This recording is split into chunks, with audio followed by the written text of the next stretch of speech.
The Dawn's Widowmaker, written by Short Story Queen. The line outside the club coiled along the sidewalk like a bright snake. Music trembled through the brick, a low pulse that tugged at ribs and nerves. Perfume, smoke, ocean salt. The marquee name burned white over the door, turning the crowd into soft silhouettes. Nina slid past the velvet rope with a staff nod and moved down a narrow corridor where the bass grew heavier. The hinge of a service door clicked, and the room opened around her in light and heat. Bottles glowed behind a curved bar. Lounges pooled in shadow. Overhead, a mezzanine ringed the room in smoked glass, a dark crown where real conversations happened. Security drifted like currents in a deep channel. Eyes measured everything that moved. She let them, a tray balanced on one palm, the other hand easy at her side. The earpiece warmed against her skin, a breath of static, then the voice she knew better than her own heartbeat. "Check in." "In," she said, barely moving her lips. "Eyes on the mezzanine?" "Clear." "Remember the photographs. He studies faces." She crossed the floor at a steady pace, letting the club's rhythm set her stride. The bartender slid 4 flutes onto her tray. "Upstairs?" he murmured. She lifted the tray and took the stairs, counting steps, counting guards, noting who looked bored and who didn't know how to pretend. The smell changed on the mezzanine. Cedar, cigar leaf, chilled air. A card game in one corner with low laughter that didn't reach the eyes. Conversations built with slow words. The glass wall reflected the city like a second sky. He stood near the center as if the building were balanced around him. Taller than the photos. Shoulders built for the armor of a suit. Dark hair, clean lines. No visible tells except for the green of his eyes, which read the room and filed it away. Adrian Romano. Power. Quiet. And sure. The kind of quiet that bends other sounds. Nina set the tray on a low table and felt that gaze brush her, pause, pass on. She did not linger. She did not hurry. Movement that asks for nothing rarely draws questions. A shape detached from shadow and found her at the railing. Similar bones to the dawn, rougher edges, a scar that turned a smile into something sharper. Marco Romano watched the floor below, as if it owed him an answer, then glanced at her wrist, her hands, the line of the dress that hid nothing useful. New. Night 2. Name. Alina. Where from? Everywhere you can lose a month for rent. His eyes held hers a beat too long. Something like amusement moved through them, and left no warmth. The earpiece ticked. "Heads up," Collins whispered. "Possible Viscari sighting at the side entrance." She scanned the glass and caught them on the main floor as if the crowd had quietly rearranged to give them a path. 4 men in suits that tried too hard not to shout. The first wore a pale tie like a bruise. They moved with that careless grace men get when they have practiced violence more than kindness. The club felt the change before the first word. Conversations thinned. The DJ softened the bass without losing the beat. Security shifted. The pale tie took a bottle from a passing tray, broke it clean on a table edge and lifted the jagged neck as if to make a toast. A gift for the king. He didn't look at the bar. He looked up. Adrian stepped into sight at the mezzanine edge. He didn't raise his voice. He didn't need to. "You came to the wrong house?" A second Viscari drew fast and bright. The floor fractured into motion. Nina pulled a socialite down behind the railing as the first shot snapped and punched plaster into dust. The woman's perfume flooded the air with flowers that didn't belong here. Another shot. Wilder. Security closed with practiced force, turning men into shapes and weapons into empty hands. The broken bottle glittered underfoot like a handful of teeth. Adrian did not duck. He shifted a step into the steel column's cover and watched like a man taking inventory. The Viscari line buckled in silence. One raised his hands shoulder high, lips peeled back in a grin that didn't reach his eyes. The moment cooled. Nina let the socialite go and wiped a drift of dust from her cheek with a napkin she didn't remember taking. Her pulse ran strong and even. She took a breath and counted the exits again, because fear likes to rearrange the furniture. Marco stood on the stairs with his hand on the rail, not moving, watching where adrenaline went when people tried to hide it. His focus snapped to Nina and stayed. She felt it like a wire drawn between them.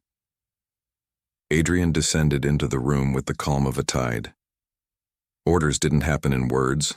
The floor absorbed the mess as if it had been designed for it. The DJ let the music thicken again.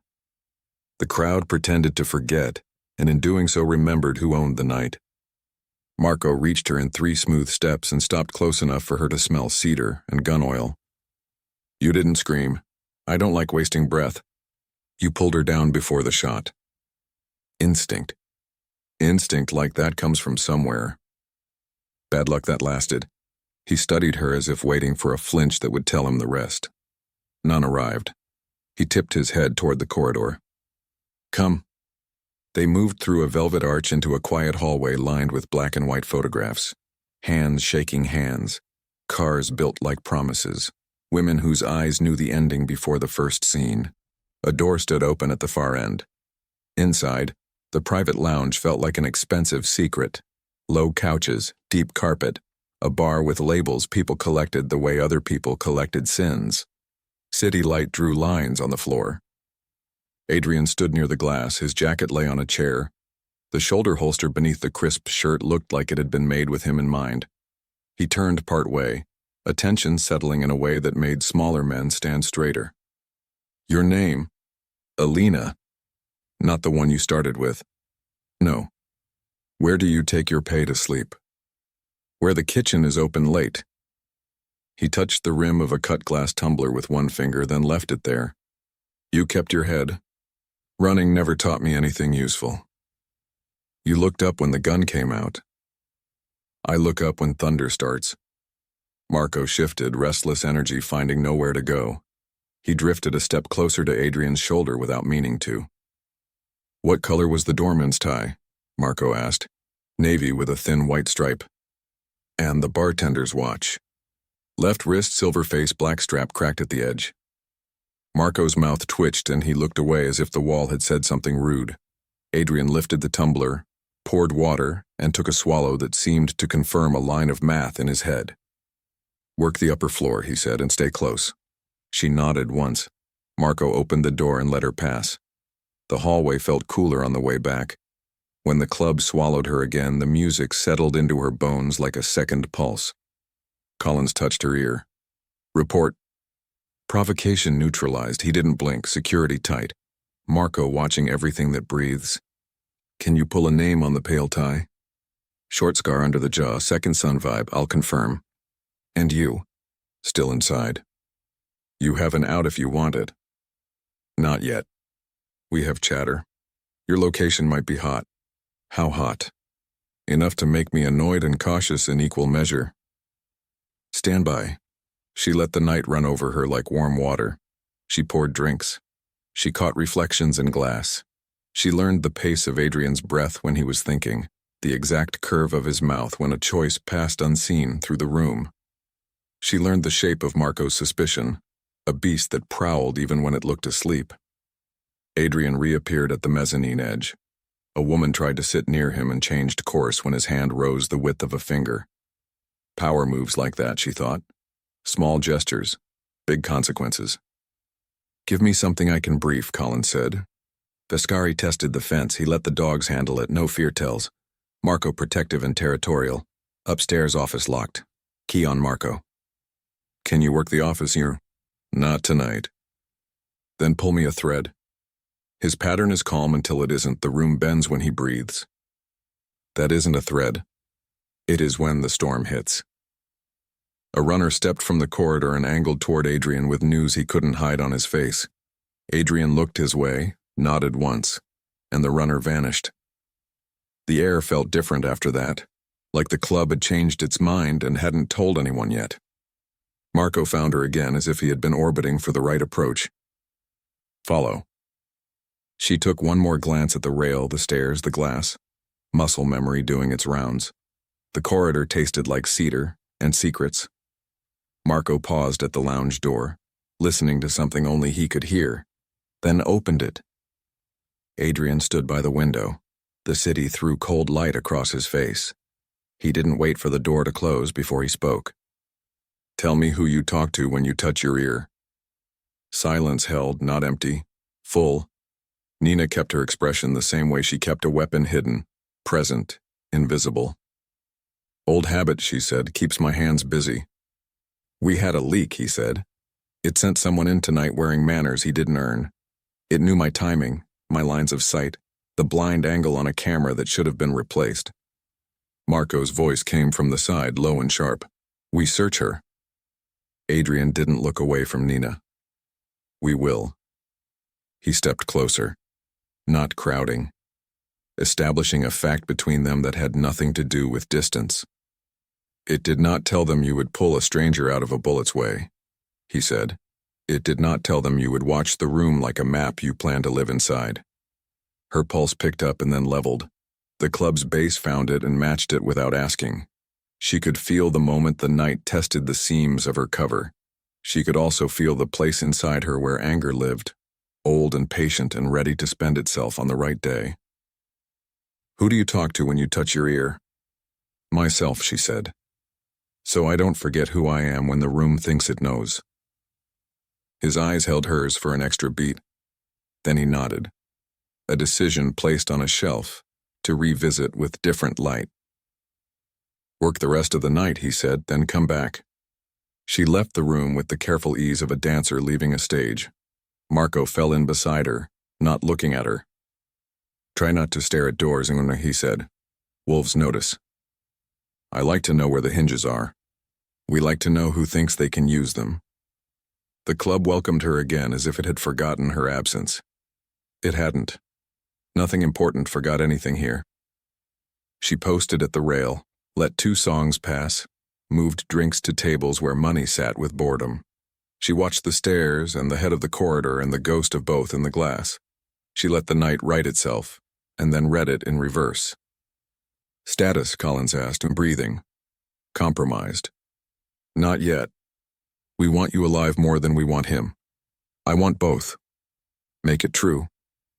Adrian stood where he could see the whole floor. When his attention passed over her the next time, it carried heat and a calculation that felt like a hand laid flat between her shoulder blades. She didn't smile. She didn't look away too fast. She let the moment live and fade. Time slid. The club fixed its hair and pretended nothing had happened. Absences throbbed louder than presences. The Vescari were gone, so they were everywhere. Near the end of her shift, Marco signaled with the smallest lift of his chin. She crossed the mezzanine, through the corridor, into the quiet once more. Adrian sat now, jacket back on, posture loose, attention sharp. "Your shift is over," he said. "Your night is not." She stood steady, ready for the part where the ground moved. "You'll work upstairs," he said, "closer to me." "Why?" "Because you notice everything," he said. "Because you don't run. Because I want to see what you do when the door you've been watching finally opens." He didn't smile. The city burned cold behind him. Somewhere in the walls, the bass carried on, a patient thunder. Nina felt the edges of the cage and the outline of the key she still needed. She nodded once. Understood. The club settled into its late rhythm, that smooth, careful glide a place finds after it has tasted danger and decided to keep breathing. Laughter returned in smaller doses. Security reset their lines without looking like they moved at all. The bass kept its patient throb. Nina slipped into the staff corridor and let the door close on the heat. Fluorescent light flattened color. A vent sighed. Far off, ice tumbled into a sink.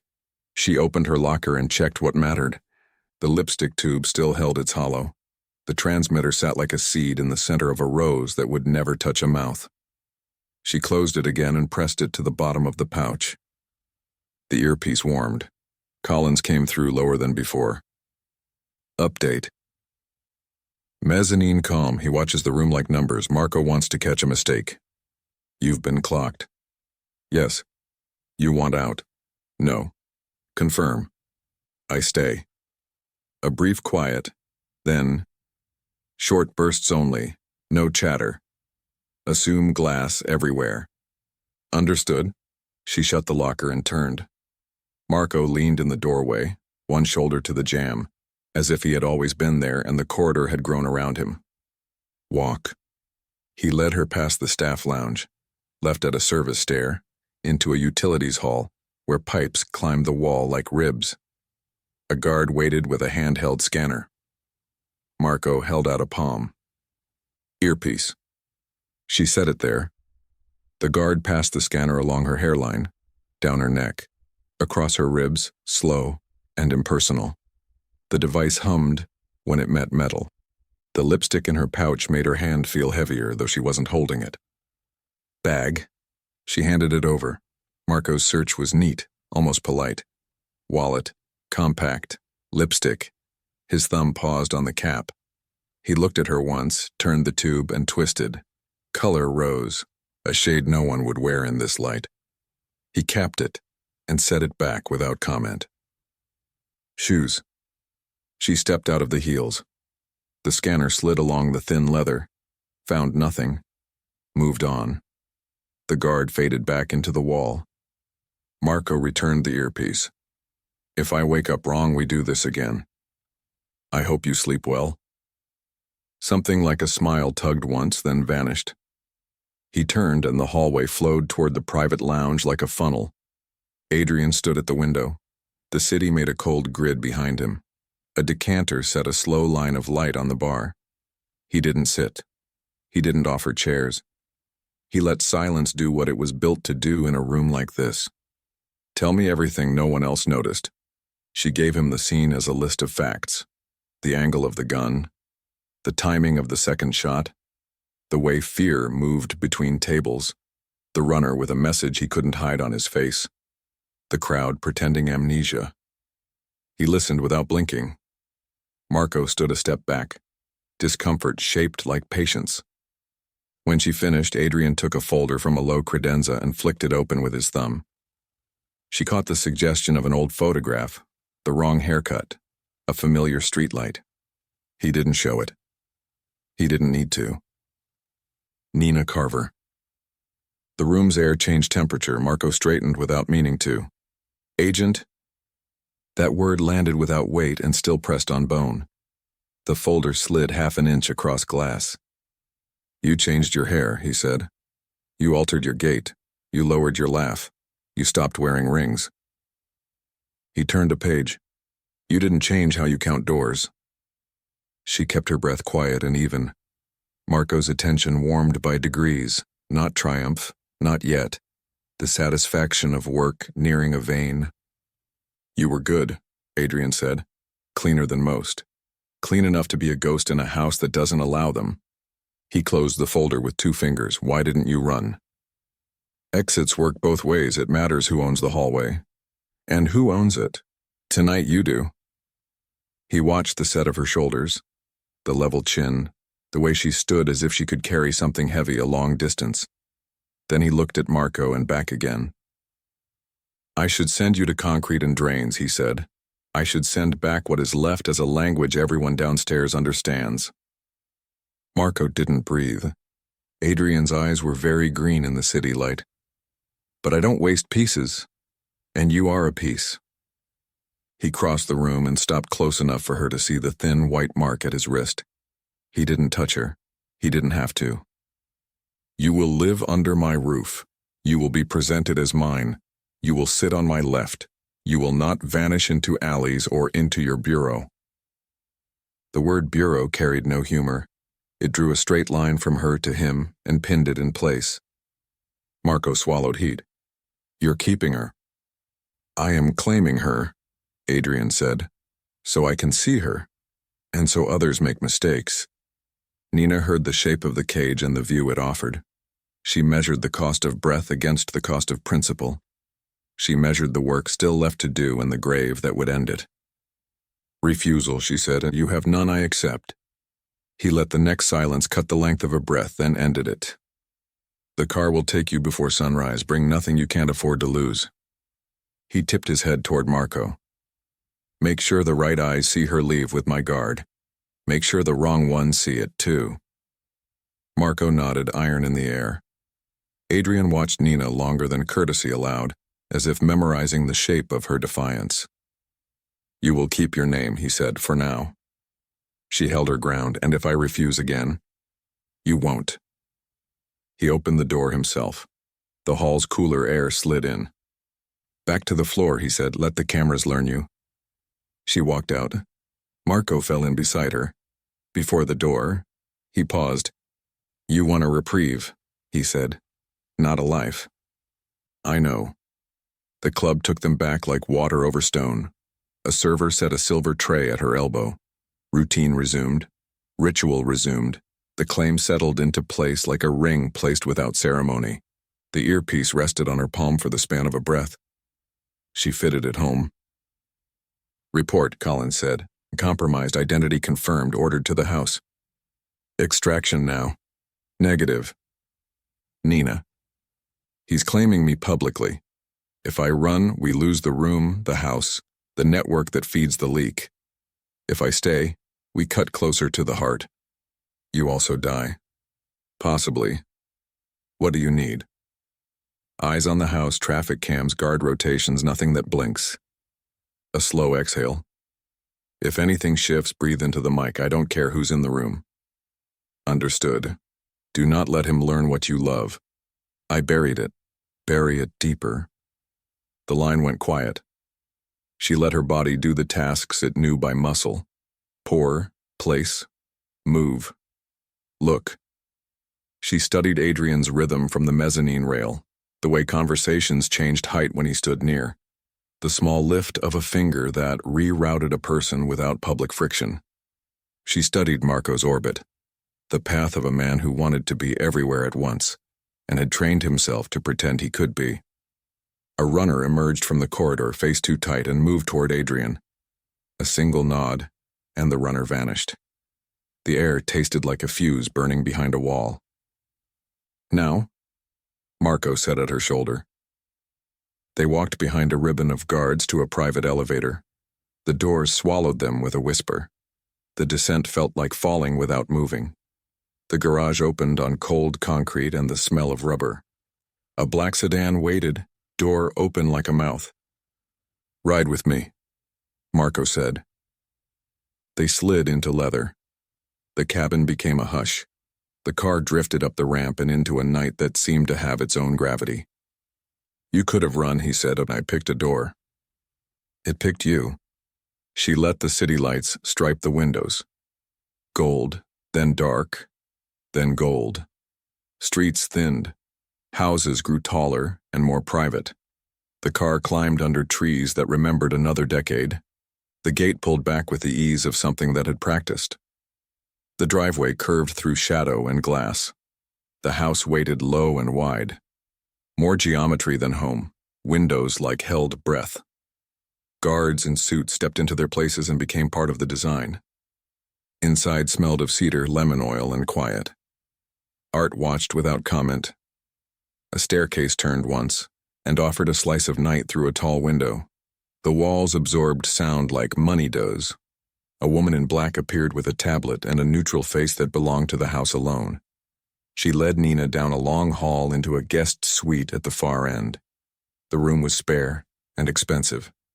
A bed that looked like a promise. Empty closet. View of a lawn that ran down into dark. Clothes will be sent up, the woman said, and who guessed the size? Someone who guesses well. The door closed. Silence adjusted around her. Nina set the lipstick on the dresser and shook the transmitter into her palm. It looked like nothing at all. She pressed it back into the wax and turned the screw until color hit it again. She placed the tube deeper on the shelf and memorized the angle. A knock, she turned. Adrian stood in the hall. He didn't enter. He didn't lean. The house settled behind him, like a trained animal. You will be presented tomorrow, he said. Let it be a surprise to you. Does anyone here like surprises? A corner of his mouth shifted, not quite a smile. You will sit on my left, he said. It tells the room what I want it to know. And what is that? That you are not a secret? He let the words rest a moment, then tipped his chin at the room and found it acceptable. Sleep, there are rooms in this house that make sleep possible. He turned and walked away.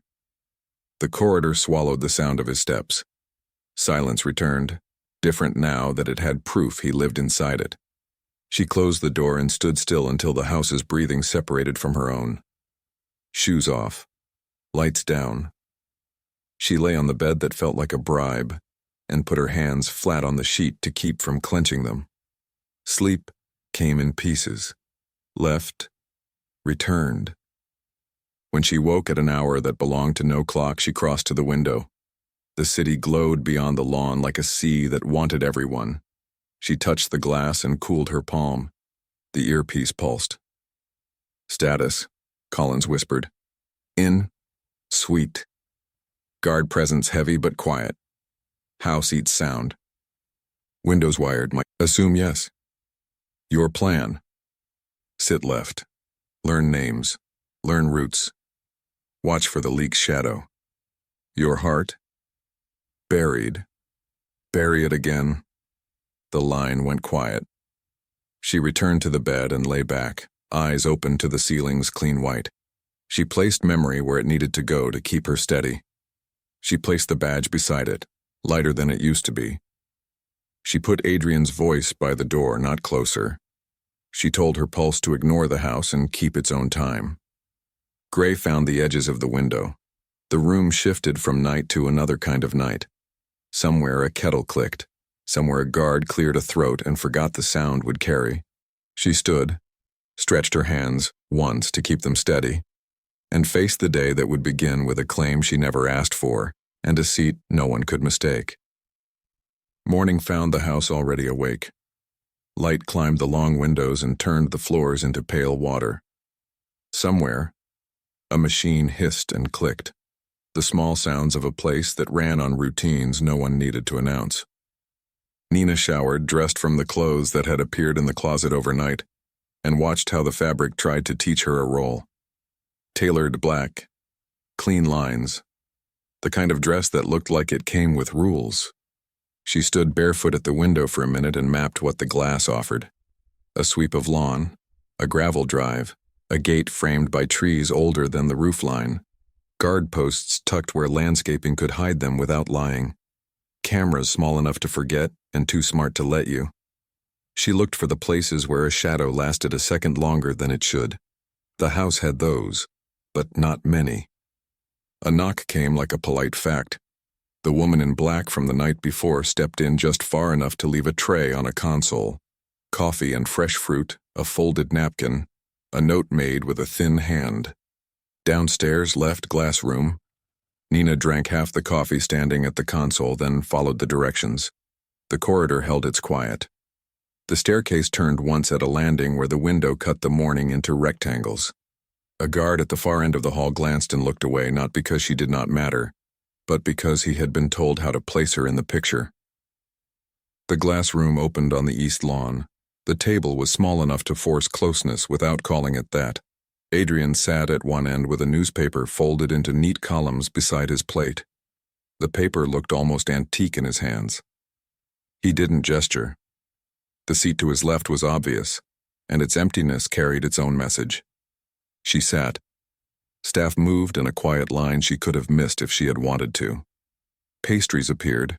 Fruit turned into color on white porcelain. A car rolled up outside and rolled away without a sound. The house kept breathing. Adrian glanced at her plate, at the cut of the dress, at the way she sat without touching the back of the chair. He did not ask how she slept. He did not pretend this was ordinary. He handled a cup and let the silence lay the ground. You will be seen today. His voice didn't break the room. It adjusted it. You will sit on my left, he said. You will be named without a name that invites questions. You are not a secret. That is the point. She let the sentence find its mark and hold. The coffee smelled like a decision she had already made. What about the people who hate surprises? They already hate something more. He returned to the page in front of him without looking at the print. He wasn't reading. He was drawing time out. shaping it. Outside, a gardener pushed a small cart along the edge of the hedge and never looked at the house. Marco arrived without knocking and stood just inside the threshold like a tired warning. He ran his eyes over the room once, at the staff, the corners, the sight lines, the glass. "Car in 20, he said. Adrian didn't respond. He didn't need to. He stood, and the room adjusted again. Nina followed them into the hall and learned the route from dining to foyer by counting paces and placing guards where they had not been a moment ago. The front doors opened on a winter-cold morning that still smelled like the end of summer. A sedan waited, glossy and discreet, with another behind it, and two more farther out, pretending to be parked. Adrian held the rear door without ceremony. She slid across the seat. Marco took the other side. The car moved the way someone with money moves a sentence along, never slipping, never forcing, always getting where it wanted to be. They didn't speak in the car. The city climbed up around them, glass and concrete and the kind of light that makes even old brick look expensive. People on sidewalks did their separate mornings. A cyclist blew through a yellow light and lived. A bus wore an ad for something that pretended to make life simpler. The car kept its own climate and carried them through. Collins brushed her ear once as the sedan took a right and then another. The tap felt like a fingertip against bone. Status: house stable, heading out. Destination: unknown. "Do not test new devices today," Collins said. "You have one life. Use it for breathing." She let the silence answer for her. Morgan steel and smoked glass slid past on both sides. The car turned under a building with a valet line and an awning that had never been rained on. Inside the covered drive, movement slowed and gained weight. Men in suits stood straighter. Women who were never just guests held their faces with care. The doors opened. Cameras didn't flash here. They remembered. Nina stepped out and let the morning find her in the company she kept. Adrian fell in a step ahead, and she moved to his left like she had always known the distance. Marco floated behind and to the side, that half-step of suspicion that doubles as insurance. The elevator swallowed them with three other people who pretended not to see. In the elevator mirror, the roles arranged themselves into a picture that needed no explanation. When the doors opened, a hallway of soft carpet led to a door that was already opening from the inside. Voices moved like a tide in the room beyond. The meeting space had no windows and too many lights. Long table, dark wood, chairs that asked you to commit to sitting. Photographs of harbors and bridges pretended to give the place a public face. The people inside removed the need for any other kind of honesty. Heads of crews, men who handled money without touching it, a lawyer whose suit had a quiet that cost a lot. Conversations dipped by degrees when Adrian walked in. Not silence, not deference as a performance, something heavier. He sat at the head and placed his hand on the table as if it were a map he could fold or burn.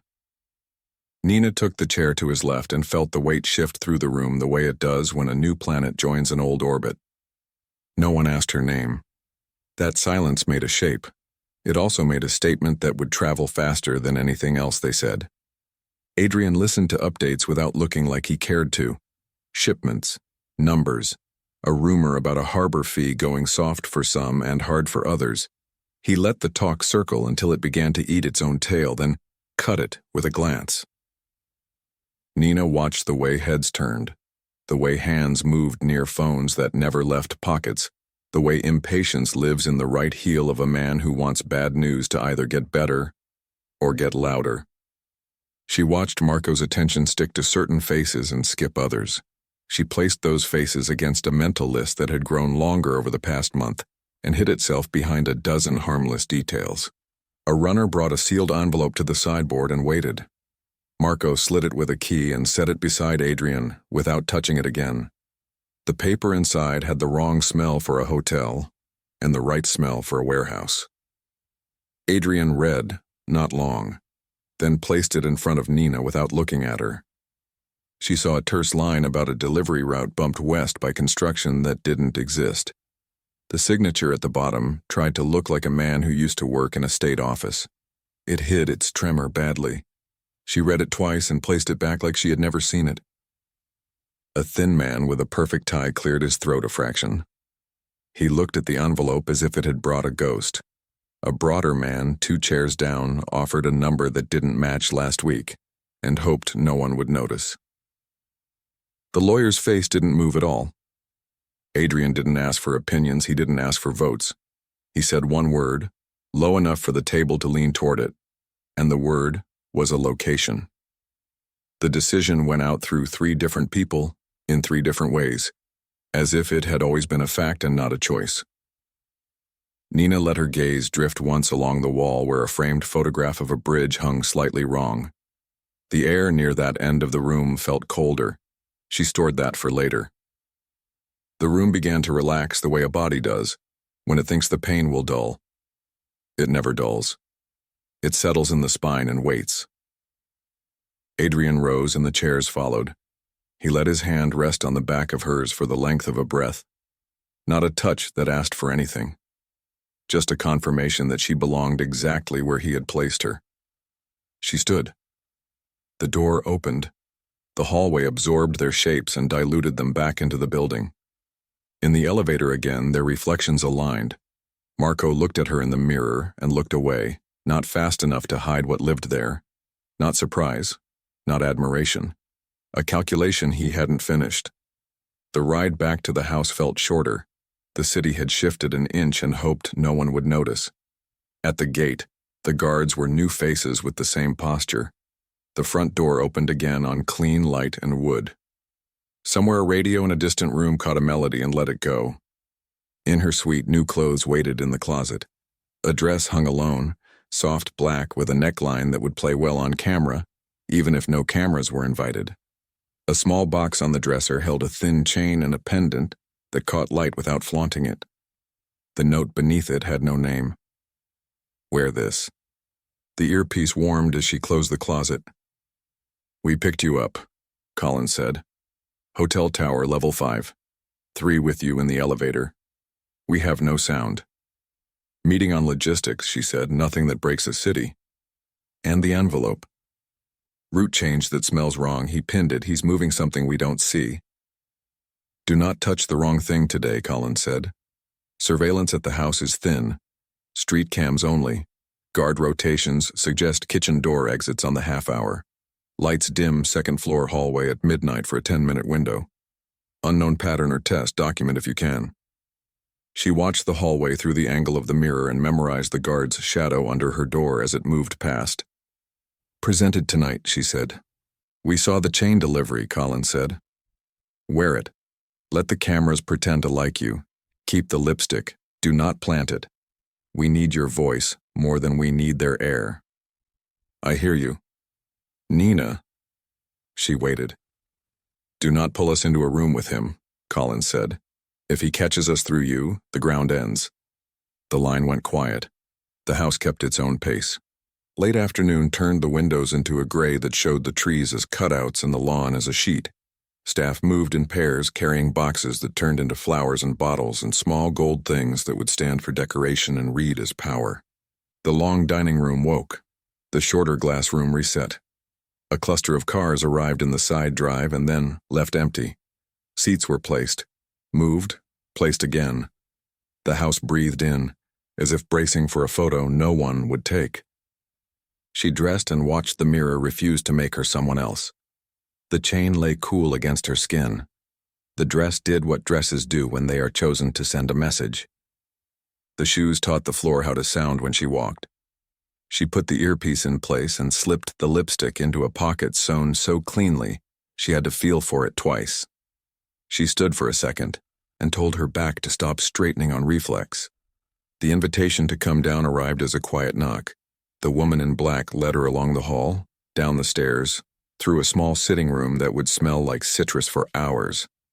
Voices came from the long dining room and the smaller one beyond. The sounds were the right ones for family gatherings if families had ever sounded like this. A deeper voice, a rustle of jackets, stainless cutlery as a signal, not a tool. Adrian met her at the threshold as if he had just happened to be passing. He looked at the dress, the chain, the face she wore as armor. The near smile arrived again and declined to stay. "You will be on my left," he said. She nodded. They entered together and the room did the rest. Heads turned. Some rose and pretended it was for him. The chair to his left waited like an instruction. She sat. Marco took the place within eyeline where he could subtract anything the room tried to add. Introductions were simple and few. The lawyer's name. A name that stood for books. A name that stood for trucks. No one offered a hand. Everyone took a measure. Conversation flowed into the shape it had to take when an audience had been announced without an introduction. The food came as decoration and disappeared as detail. Wine filled and fell. From time to time, eyes touched the chain at her throat and moved on as if it were a clock, not a symbol. Nina let the rhythm carry her. She spoke twice, both times on neutral topics that meant something only if you already knew what they meant. She kept her gaze steady, not as a challenge, but as an agreement to the rules of the room. She counted exits even while smiling once at a poor joke that told her more about the teller than he would have liked. A runner bent to Adrian's shoulder and left a whisper that darkened his mouth for a second. He didn't move. The room didn't notice. Nina knew better. She saw the way his eyes sharpened around the edges, as if focusing at distance and near at the same time. She tracked Marco's head turn to the hallway and back. She watched the lawyer's hands still on the linen, too quiet for his face. The conversation ended without anyone needing to say it had. People stood in pairs and left in lines that had been decided before they entered the room. The house handled their passing the way a river handles leaves. Nina stood when Adrian did. They crossed the hall to the glass room that had felt so private in the morning and so staged now. He closed the door, not to seal them away but to reduce the noise, to make space for precision. He did not ask if she understood what had happened in there. He expected she did. He read faces for a living.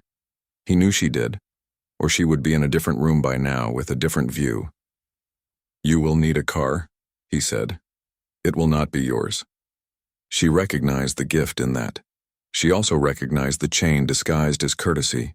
He watched her for the length of 2 breaths and then came closer, not with hunger, not with play, but with the kind of intent that makes choices feel like cliffs. He lifted a hand. His fingers touched the chain at her throat and moved it half an inch as if checking balance. The touch was more claim than caress. It stole nothing, and promised nothing, and still took something from the air.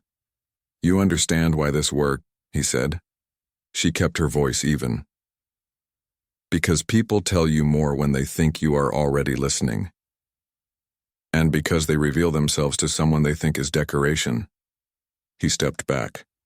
The room found its color again. He looked at her the way men look when they hear a song they hadn't planned to remember. A knock, then Marco at the door with a face that belonged to what he had to say. "Call," he said. Adrian accepted a phone from him and listened without speaking. He looked at the window while he listened, not at the glass but at the reflection of the room in it. He ended the call with a single word. The word was later. Nina's ear warmed, Collins again quiet and urgent. "Update. Presented," she said. "House full earlier. Dinner done." Something moved in the hall. He didn't bite. "We have an operation window," Collins said. "Timers are starting to appear on the whiteboards here. If you can move what we need into a place we can reach, we use the night." "What do you need?" "Proof of ledger activity. Name, number, date. Anything that ties the shipments to the harbor office. You'll get a ping at midnight if it's a go. If it's not, you'll get a different ping. If you get neither, assume someone killed the board and walk away from every door." She stared at the glass and watched her reflection become part of the city projected across it. "If I move it into reach," she said, "he dies." "Maybe not tonight," Collins said, "but soon." His voice gentled in a way he rarely let it. "I know what that sentence does to you. I know what the other sentence does. The one where we fail and he goes on teaching cities how to kneel." The line thinned. The room kept its quiet. Adrian handed the phone back to Marco and looked at Nina, not casual now, not generous. A direct line from one will to another. "You will come with me to the office," he said. "We will read the night." The words meant more than time and paper. They meant he was not done testing what it meant to keep her inside his reach. He opened the door, and the corridor poured them into a study lined with shelves that held almost no books, only shapes designed to read as books if you didn't touch them. A desk stood under a lamp that warmed its corner without wasting heat. A safe lived inside a wall panel that had tried to learn how to be wood. He pressed a code that did not look like a code. The panel opened half an inch and stopped. He didn't finish opening it. He turned and watched her look at it. The moment was measured in something finer than seconds. Her pulse kept a steady count because she had told it to. She felt the lipstick in her pocket like a physical decision. "Not tonight," Collins had said. "Keep your voice." Adrian closed the panel. The study became a room again instead of a test. "Walk," he said. They moved through halls she hadn't taken yet. They passed a window where the lawn looked like water again. They passed a door where a guard stood with his palms empty and his mind full. Adrian stopped at a balcony that looked down on a courtyard no one would see unless they belonged here. He leaned on the railing and let the night air take some of the heat the house held. He didn't look at her when he spoke. "You are here because you make men change the way they speak," he said. "You are here because I want to know which of my own is lying when they pretend to be loyal." He turned then. The green of his eyes held a question the way a bank vault holds a coin, not because the coin will be spent, but because it proves something. "Who is your loyalty for?" Her throat found the word she had prepared for this exact second because she had had to. It tried to taste like truth. It tried to sound like a lie that had learned how to live. "For the person I choose," she said, "and who is that?" She did not let her mouth work on promises it couldn't keep. She let the silence own the answer, and watched him find what he wanted in it. He pushed off the railing and moved past her. His shoulder almost brushed hers and did not. He left the balcony and the cool air behind. In the corridor again, her ear warmed a final time. "Collins," voice stripped of command. "Midnight, ready? We can strike with or without your piece. If we do it without, casualties rise. If we wait, the window might close. I need a signal to commit or abort. 10 minutes either side. One word." She walked beside Adrian through a house that had begun to feel familiar enough to betray her courage. The long hallway sighed. The stairs waited for feet. The door to her suite showed a strip of light at the bottom where the hall gave it back. Adrian stopped outside it and looked at her for a long second, the kind of second that lives in memory and refuses to leave. He lifted a hand as if to touch her face and did not. He lowered it without losing anything. "You are on my left," he said. He turned away. His footsteps went soft into the house. Nina stood in the doorway of a room that had adopted her without asking her name. The chain at her throat held the house's reflected light. The lipstick in her pocket weighed almost nothing and still dragged. The ear warmed again, gentle as a hand. "One word," Collins said. "Now." She looked at the door that led to the hall, and the door that led to the world that would burn him to get what it wanted. She did not close either. She didn't move for 3 heartbeats. Then she put one hand on the frame and the other on her own wrist to steady it and breathe the least possible answer into the mic. "Stand by." The line clicked and went still. She turned off the light and let the room keep its dim glow. She lay down on the bed without undressing and stared at the shadow under the closet door where the absence of light had a shape. She felt the chain against her skin and the house against her nerves, and the bureau against her ear, even when the mic went quiet. She understood, finally and fully, what it meant to be caged from both sides, not because someone had locked the doors, but because opening either would close the other. She kept breathing. It was the only rule she could obey that still felt like hers. Morning arrived like a breath the house had held all night. Light climbed the long windows and turned the floors into pale water. Somewhere, water moved through pipes. Doors opened and closed with trained discretion. The place woke without asking permission. Nina lay still and listened until the quiet resolved into patterns. The room held her things as if it had been designed for them. Shoes aligned with precise gaps, A black dress hung where a hand had chosen it. The thin chain waited in its box as if it had always belonged to this wood. She crossed to the window. The lawn stretched to a gate framed by old trees. Guards walked slow routes that never quite repeated. Cameras stared without blinking. The air outside had that early sharpness that lies about kindness. She showered and dressed. The dress taught posture and patience. She twisted her hair back with an elastic that looked like nothing. The earpiece rested in its case. She touched it and left it there. On the dresser, the lipstick sat where she had placed it, the secret lodged like a seed. She let her fingers slow over it and then moved away. A knock came like a scheduled fact. The woman in black stepped in just far enough to set a tray on the console. Coffee, fruit, a folded card with her name. The handwriting was thin and even. Downstairs, glass room. She drank half the coffee at the window and watched the routes repeat until the repeats changed. Guards pivoted early at one corner. A camera lingered a degree too long on the far path. The gardener never looked up. She set the cup down and opened her door. Hallway air felt a degree cooler than her room. The walls kept their art and their secrets. Carpets swallowed steps. A guard at the end glanced once and returned his eyes to the space he was paid to own. She turned the stair where the landing window sliced the morning into clean rectangles and followed the house toward its light. The glass room opened onto the east lawn. Sun brightened the table to a soft sheen. Adrian sat with a newspaper folded into narrow columns that did not need his eyes. He wore the same kind of suit as last night and a different version of stillness. The chair to his left told her what to do. She sat.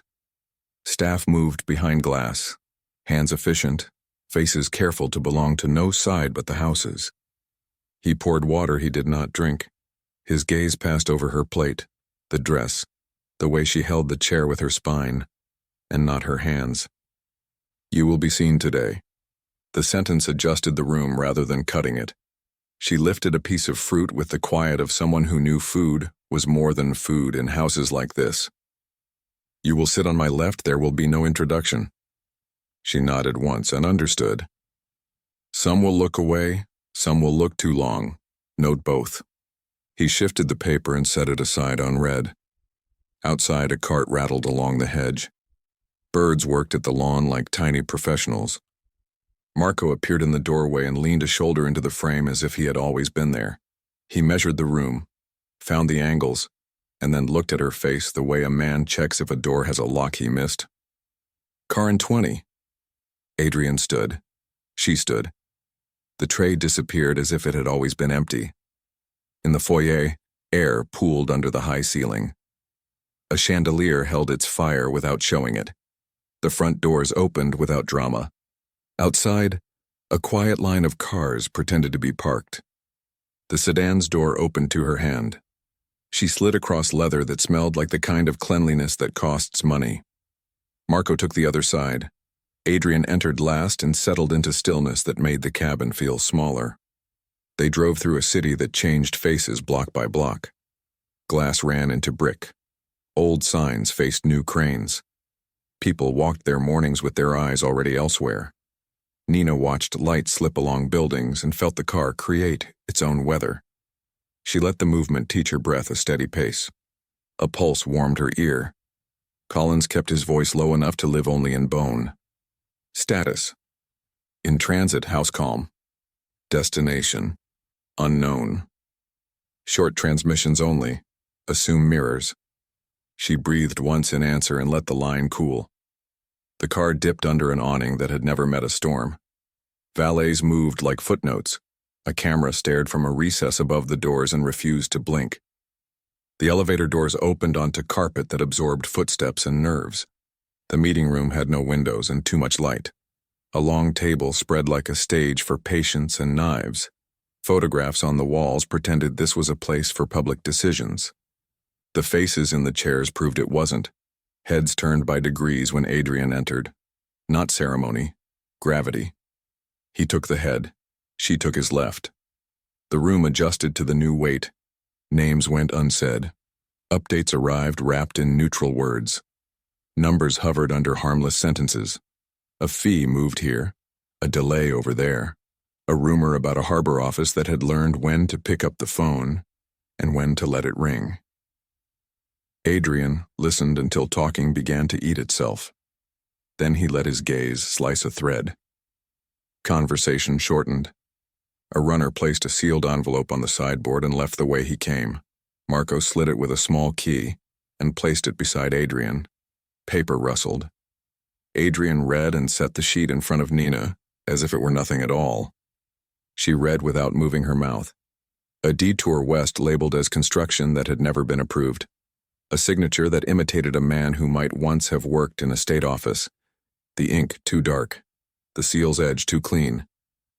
She placed the sheet back exactly where it had been. An associate across the table watched her hands. He tried to make his face forget it. Adrian spoke a single word that meant a location and a decision.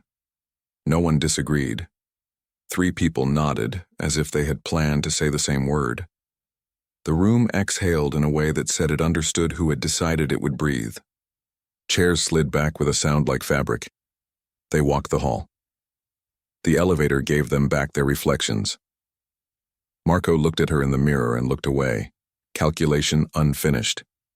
The ride home felt shorter, as if the city had learned where they were going and cleared a line.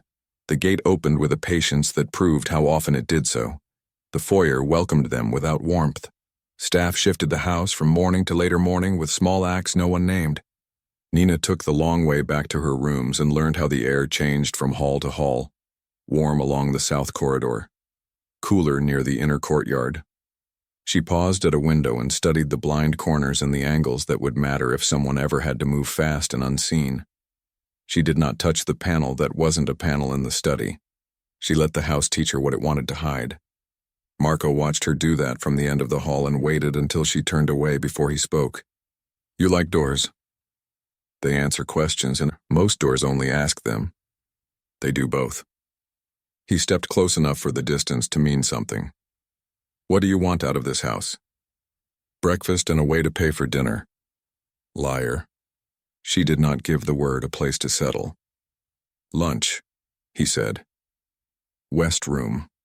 Watch the ones who think they are invisible." The West room offered light like a compliment. The table held a handful of faces who wore ease like a brand. Adrian took the corner seat with the wall at his back. Nina sat to his left and learned the pace of this quieter theater. Staff moved as if counting in a time signature she could hear if she listened hard enough. Adrian asked a man across the table about a supplier known for arriving early and leaving late in ways the paperwork never recorded. Then he turned to Nina. Opinion. "Early for leverage," she said. "Late for opportunity." The cousin at the far end smiled too quickly. Marco watched the cousin's hands, rather than his mouth. The lawyer looked at his water, as if it contained a verdict. Plates arrived with food that asked to be tasted and forgotten. The talk moved along the rails of money and friendship. Nina kept her lines few and precise. A man told a story with too many names and hoped no one would notice. She noticed. Adrian did not react. He did not need to. He owned the next hour either way. After lunch he stood and the room rose with him. He looked at her plate, and then at her hands, and left by a side door that led to the study. She followed. Shelves wore the shapes of books that meant more when closed.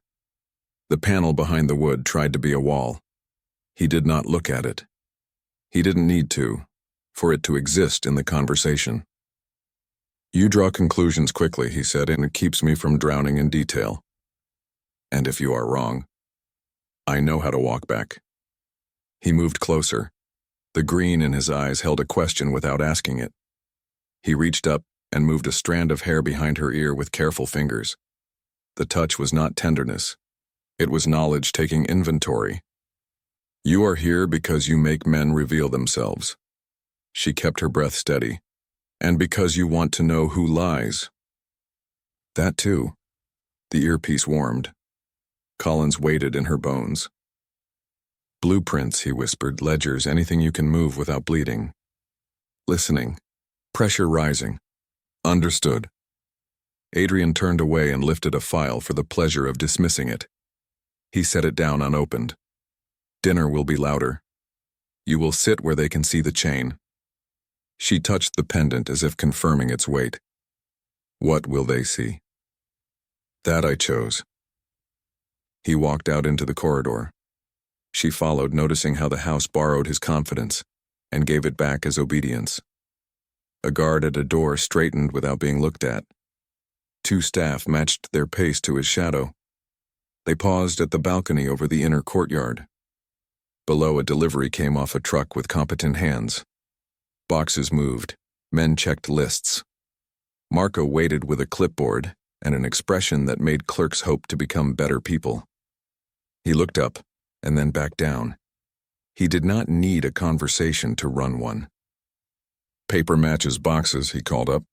Boxes match what you want me to believe. Adjust all deliveries by half an hour each day, Adrian said. Make them guess. Done. He vanished into the courtyard rhythm. Adrian turned from the railing and looked at Nina without softening anything. You understand why your presence changes the way they breathe? Because if I am here, you are watching. Because if you are here, I am watching more closely than usual. They walked. In her room later, the afternoon slid toward a gray that had no season. She set the lipstick on the dresser and decided which camera might catch which angle. She left the tube where it looked accidental. She pressed a finger to the earpiece and kept her voice lower than breath. Safe behind the right shelf in the study. Panel opens with a gesture. Not today. South Hall resets on the hour. Kitchen door opens on the half. Second floor lights dim at midnight for 10 minutes. Unknown if test. Copy, Colin said. We may lose this window. If you can move a fragment, do it. If not, breathe. Breathing. She walked the small sitting room where sun left a gold that made dust look like celebration. A staff member angled flowers. The stems told a quiet story about attention and time. She thought about the chair at dinner, the chain, the way a room listens to what a man wants to say without him saying it. She thought about the way his fingers had moved hair out of her line of sight like he liked to see what he owned. Marco found her there and let silence do the work first. You don't belong here. I know. You don't belong where you came from. That too. Where do you belong? Where I make decisions. His eyes searched for a tremor and did not find one. He nodded once to himself. Dinner at 8. I'm early. That's why I don't trust you. He left. The quiet closed like a door behind him. She took the stairs and sat on the edge of the bed without leaning back, hands loose, feet flat, eyes on the window's rectangle of gray. The knock that invited her down did not wait to be answered. The woman in black took in the dress and the chain with a glance, and gave a small nod. Nina followed through the corridor's long light to the room that glowed ahead like a stage. Adrian waited at the threshold as if he had been printed there. His gaze passed over her once, and returned like a drawn breath. The room beyond hummed with voices arranged to sound accidental. The chair to his left held its instruction. Ready? I was prepared. He almost smiled. You were built. They entered together. Heads turned. Some faces opened and closed. Some did nothing and said more. She took the chair and felt the grain under her palm. The chain caught and returned the room's light. Across the table, a man measured her without a blink. To her right, a woman looked at the chain and then at the space between it and Adrian's shoulder. No one asked questions. Old decisions filled the air. Wine appeared and disappeared. Food presented itself and finished the task. She used short lines when needed and let silence carry most of the meaning. A cousin mentioned a driver by name when he should not have known any drivers. She marked the slip and let her eyes pass over it without interest. Marco's gaze pinned a smiling man at the far end to his seat. The lawyer counted seconds between sentences. Under the talk, the house kept its hum. A compressor woke and slept. A door clicked, soft, twice. The earpiece brushed a breath that was not a call. She kept her face quiet and her focus wide. Danger did not announce itself, so she gave it nowhere to hide. The other thing did not announce itself either. The current that ran from the man at her side to the center of her chest, a line both of them understood without speaking it. When plates cleared and voices rose by a notch that meant the first act was over, she lifted a glass by its base and turned it once. Across the table, eyes returned to her, not to the chain, but to the person wearing it. She did not look back long. She did not look away fast. She let the room make its own choices about what it believed and who it would betray those beliefs to.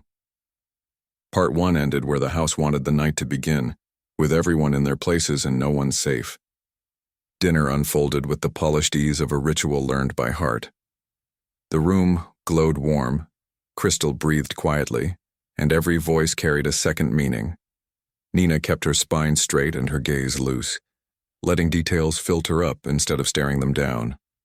Across the table, a broker watched her with the narrow patience of a man testing glass with a thumbnail. To her right, a woman adjusted a bracelet until it stopped catching the light. Down the long edge, Marco studied wrists, cuffs, and tiny pauses, as if truth lived in tendons. Questions hid inside harmless topics. A route described as scenic, a warehouse with a draft, a driver who always arrived early and left later than the log suggested. Adrian didn't interrupt. He let the current flow until he felt its temperature, then tilted it with a look. When he asked for an opinion, it wasn't a request. Speed serves control when you own both doors. Silverware paused and resumed. A cousin at the far end let a smile hitch and then lower.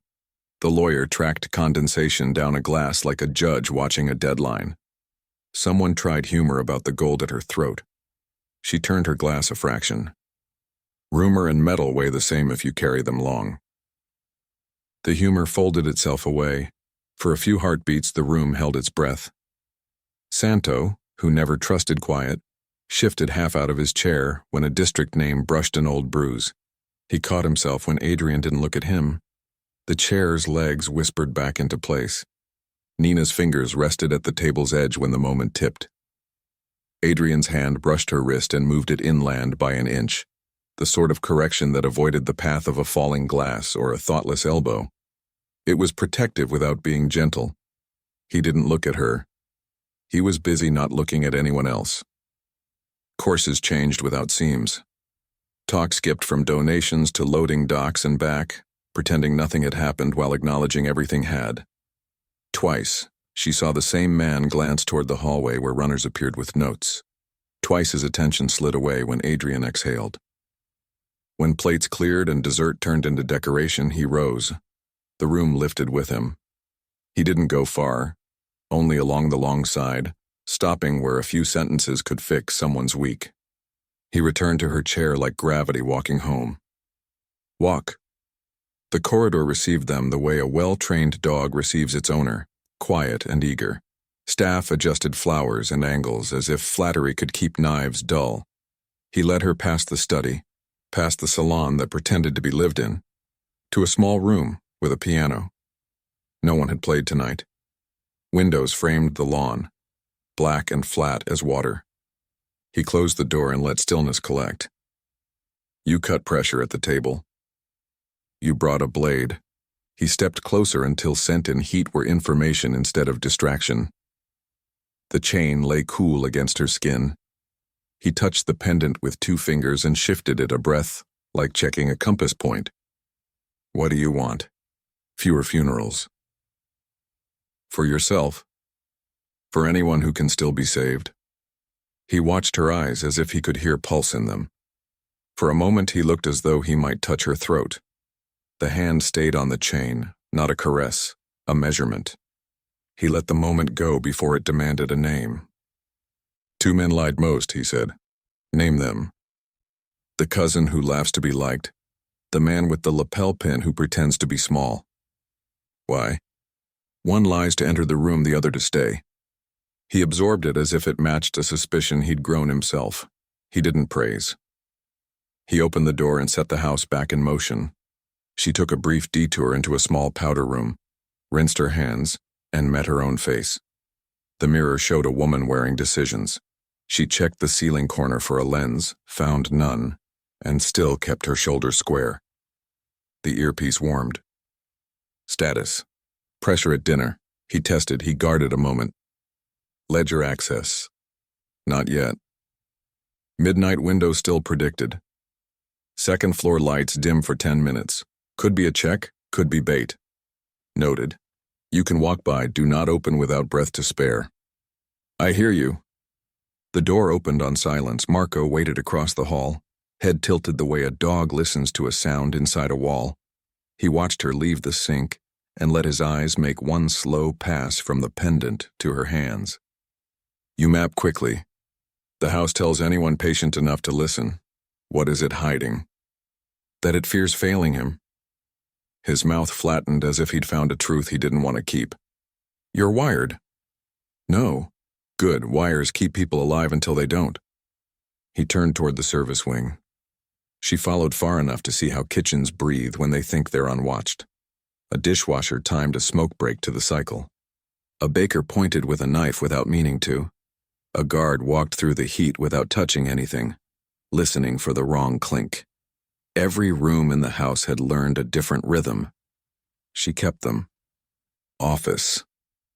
Adrian's voice from the end of the hall didn't rise above the hum. It folded into it and changed its shape. They passed rooms that altered posture when he appeared. The study at the center of the house wore its imitation of comfort with skill. Leather, warm lamp, shelves that had learned to look heavy. He stopped where the grain of the floor shifted, pressed his body into a stance that hid hand and code, and the panel clicked a sliver open. He didn't pull it wider. He let the fact of it breathe. You knew, he said. It's where a man like you would hide the thing. You think like me. I think like a survivor. He flattened the panel with his palm. The seam disappeared as if it had never lived there. From a drawer he lifted a packet that smelled faintly of salt and ink. Photographs of cranes. Stamps that had struck too hard. A column of weights that made more sense grouped by Sundays. She followed the pattern until it felt like a heartbeat. Track the rhythm, he said. Tell me when it changes. She nodded. He watched the nod as if it mattered how muscles made it. The packet went back. The lock closed with a polite click. He walked her out the way they came. In the long room, dessert had shifted into postures. People stood closer. Voices sank 2 notches. The cousin with the loud grin stared at his reflection in a spoon until he liked it. The man with the pin checked his watch and tried to smother relief. Adrian spoke 3 quiet names that functioned as a closing bell. The night began to fold itself. Marco placed himself where sightlines met. Hands easy, attention precise. As Nina passed, he took a step just close enough to mark the distance. You handled the table. The table wanted to be handled. Nothing wants it here, it happens anyway. He left it there. She moved through the corridor's cooler air. The woman in black emerged from nowhere with a nod that felt like a house confirming a reservation. Upstairs, the second floor held an expectant hush, the kind rooms keep before a decision. In her suite, she stood at the window and watched the lawn hold the dark. The necklace sat where his fingers had set it. The lipstick waited on the dresser, ordinary and not. She listened to the building settle, a door finding its frame, a shoe knocked by a careless foot. The hush after laughter in a room now empty. The earpiece warmed again. Window hold, Colin said. Lights dim at midnight for 10. Camera grain. Kitchen door opens on the half. Guard pivots at the quarter. Your choice. Study occupied earlier. Safe teased, not opened. Drawer locked with material. No move without noise. Thread if you can, if not breathe. If neither of us calls, you go quiet. Understood. She traded the formal black for something that wouldn't snag on a hidden hinge, tied her hair back the way she did when running was one of the options, and paced the room until pacing learned nothing new. At 11:45, the hall beyond her door reduced itself to air. A guard's step slowed, continued, faded. She opened her door and slipped into the corridor with the aimlessness of someone seeking water. Light along the baseboards kept even lines. The overheads had dimmed by a degree no guest would notice. She moved past framed photographs that concealed nothing and vases that did. At the landing, she paused and looked down over the rail into the faint glow of the entry, mapped the distance to the study, and matched her breathing to the soft hum living in the walls. At midnight, the light eased down. Not a blackout, a veil. Cameras would catch smudge instead of edges. People would see nothing at all. She covered the last length to the study and put her hand on the handle without pushing. Sound inside? None. Sound down the hall? Distant. Measured. A pair of guards changing air where they stood. She entered and let the door settle home without a click. The lamp threw its pool across leather and wood. The desk held the neatness of a mind unwilling to meet chaos on its own terms. She crossed to the shelves and pressed a palm where wood met not wood, memorizing pressure and angle. She didn't pull. She learned. She moved to the desk and rested fingertips on the drawer with the shallow scratch near the lock. She didn't turn. She counted her own pulse. Footsteps stitched the corridor, unhurried from two directions. One set at distance, one set passing the door and stopping as if memory had tugged a sleeve. The handle turned a hair and stopped. Turned back. Silence refilled the seam. She stood in a place she could have been standing for a harmless reason, not breathing more than the room allowed. The 10 minutes spilled from the clock with stubborn calm, coin by coin. Somewhere a door opened and closed on purpose, to confuse anyone counting doorways. The study's lamp held steady. The panel kept its secret. She remained air. The light along the corridor brightened by a whisper. The earpiece breathed a single wordless approval. She touched nothing on her way out, let the door fit itself back into its groove, and walked the long curve to her room with the unconcern of someone who forgot their book and chose sleep instead. Inside, she leaned against the wood for 2 seconds and gave herself those seconds fully. The necklace held warmth. The lipstick on the dresser looked innocent. She crossed to the window and watched the grounds keep their stillness. The house had offered her 10 minutes and taken them back. She had left no fingerprint. Sometimes restraint was the only proof of skill. The line warmed once more. "Stand by?" She answered with her breath. The night stretched, a taut wire carrying weight it pretended not to feel. Somewhere in the house, a decision moved down a hallway wearing someone else's shoes. Nina stayed with the quiet, aware of every hinge and corner, aware of the man 2 doors and 1 storm away, aware of how close everything felt when a fuse is burning, even if you can't see the flame. Dawn thinned the night without touching the hush inside the house. The lawn held a gray breath. Somewhere, a car turned over once and settled. Nina lay still and let quiet stack into patterns she could use. The chain pressed a faint line against her skin where his fingers had moved it.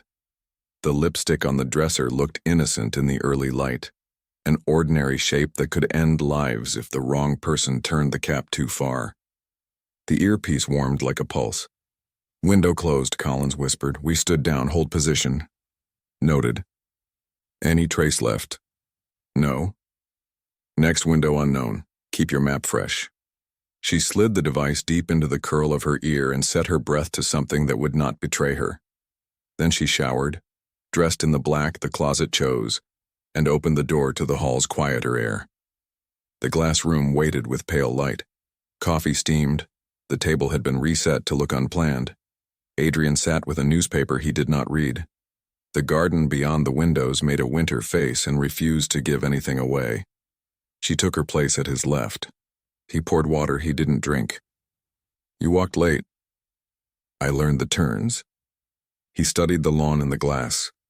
"And the clocks." She let an orange segment soften on her tongue and said nothing. He folded the paper once and placed it to the side, an object with no real use except to mark the hour between night and whatever came next. Marco entered in silence and let the room decide whether to acknowledge him. He took a slow tour of sightlines, counted staff without looking at them, and stopped at the window long enough to catch his reflection. 2 visits at 10 and midnight, he said, Southgate only. Same driver. Different passenger. Adrian's mouth hardly moved. Names. None yet worth saying. Make them worth it. Marco's gaze cut to Nina once and away. He left the way shadows leave when the light shifts. Breakfast ended without ceremony. The house adjusted for a day already in motion. The foyer's air cooled by a degree. Somewhere deep, utilities hummed like a machine learning a song. Car, Adrian said. The sedan carried them through a city that had run out of ways to surprise anyone who paid attention.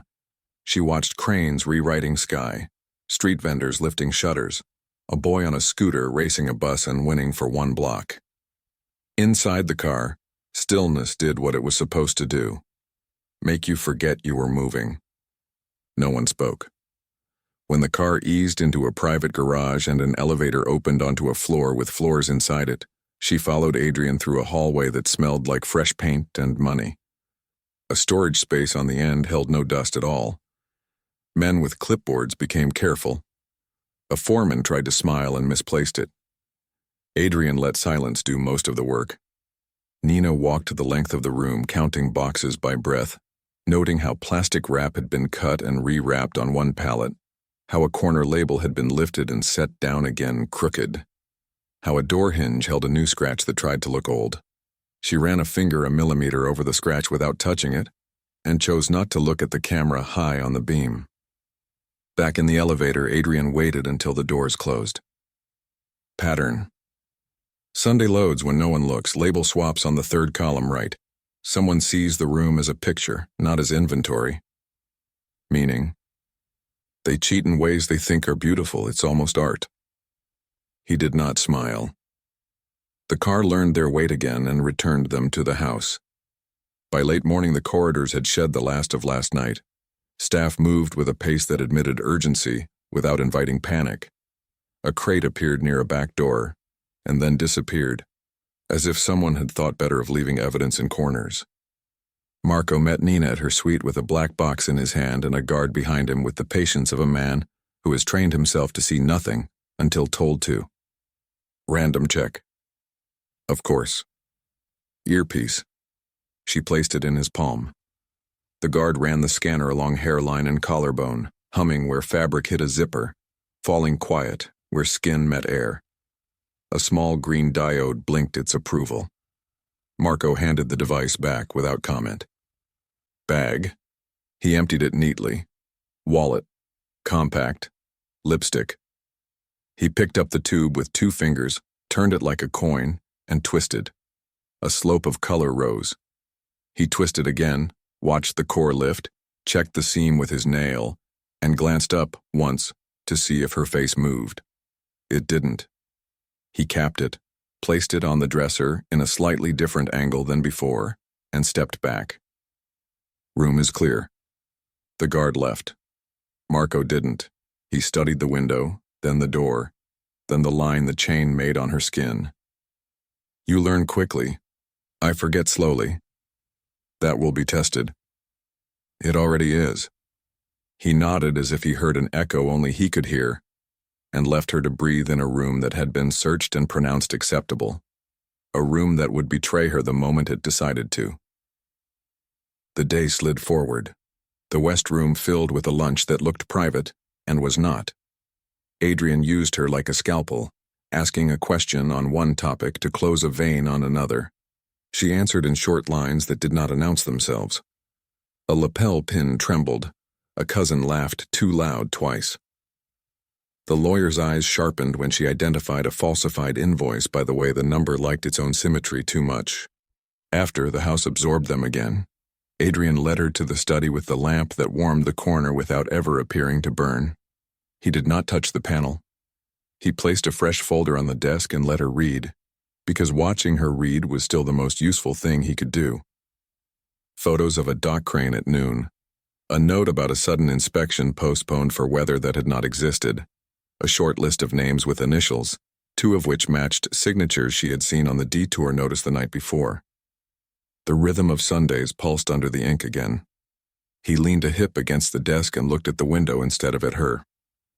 When she finished, he was already measuring the part of her that changed when she put patterns together. You speak when needed. Words are noise if they aren't tools. You carry both kinds. I can tell them apart. He crossed the space between them as if the floor had learned to bring him closer. His hand rose and hovered an inch from her jaw before it changed course and traced the line of the chain again. The gesture was almost nothing. It altered the room anyway. You are not safe here, he said. No one is. You even less. She let the air move in and out without changing what it looked like. He straightened, and the distance returned to something the house could tolerate. By mid-afternoon, she walked alone through the inner hall where the light fell in disciplined squares and air carried the whisper of lemon oil. Guards changed places the way actors change marks. A door at the far end opened to a service court and the quick exhale of fresh air. She stood at the threshold and watched a delivery truck back in and back out again without stopping, as if someone moving it had realized a mistake and refused to admit it. The earpiece softened with a breath. Any chance to plant the ear? Collins asked. No. Photo then, 1 page, something with weight. Not in daylight. Pressure's up, command wants a flag. Then tell them I'm still breathing. A pause that sounded like a hand against a table, steadying temper. Copy. Watch Marco. His trail crossed yours at midnight on a camera that shouldn't have anything to show. She let that sit like a pebble inside a shoe. Understood. He cut the line. She closed the door on the court and turned back into filtered light. Evening arrived early, as if the house were dragging the horizon toward itself. Lamps glowed. Hallways gained warmth. Voices returned to levels that could hide business in civility. Dinner assembled with fewer faces and more purpose. She sat on Adrian's left and let the room learn again that she belonged there because he said so. The meal was tactical. Questions arrived like tools laid out on cloth. She picked one up at a time, used it, set it down. The cousin's laugh ran thin. The man with the pin kept his hand flat on the table. Santo burned and banked like a coal. Adrian measured all of it without needing to move his eyes. After the small glass room took them back, doors closed themselves with well-practiced discretion. The piano room waited, and then was spared. The study drew them in like a tide. He shut the door with the kind of care that says noise has value and he doesn't want to spend it. The lamp made its small pool. He stood in it and let her stand at the edge, where shadow met light. You know more than you are supposed to know? So do you. True. Silence found a perch and watched them. He stepped closer until his suit brushed the air she breathed. The room tilted into something that had heat and edges both. Who do you belong to? He asked him. Myself. And after that? She didn't answer. The line between duty and survival and whatever had started pulsing in her chest became something with teeth. He looked for hesitation and found resistance instead. He had the grace to respect it. He moved around her and opened the door. The study exhaled. The house resumed its quiet heartbeat. On the stair, she heard a wayward laugh drift and die. In the hall, she saw the woman in black accept a tray from a hand she didn't need to see. At her door, she paused, palm on wood, sensing weight on the other side. Inside, her suite had shifted by a finger's width. The lipstick now sat perfectly centered on the dresser. It had not been centered when she left. The cap faced exactly forward instead of a polite angle. Someone had measured the tube against the mirror frame and decided habits could be mapped. She picked it up and felt nothing she didn't already know. She set it back at the angle she preferred and left it there. The earpiece woke again on a thinner thread. We've got something ugly, Collins said. Partial thermal off a corridor camera at 12:02. Outline is a person at the study door during the dim. Might be you. Might be someone tall whose jacket flared. Marco has the same film. Her throat flexed without a sound. He'll use it. He'll bring it to the dawn, not to you. That's the point.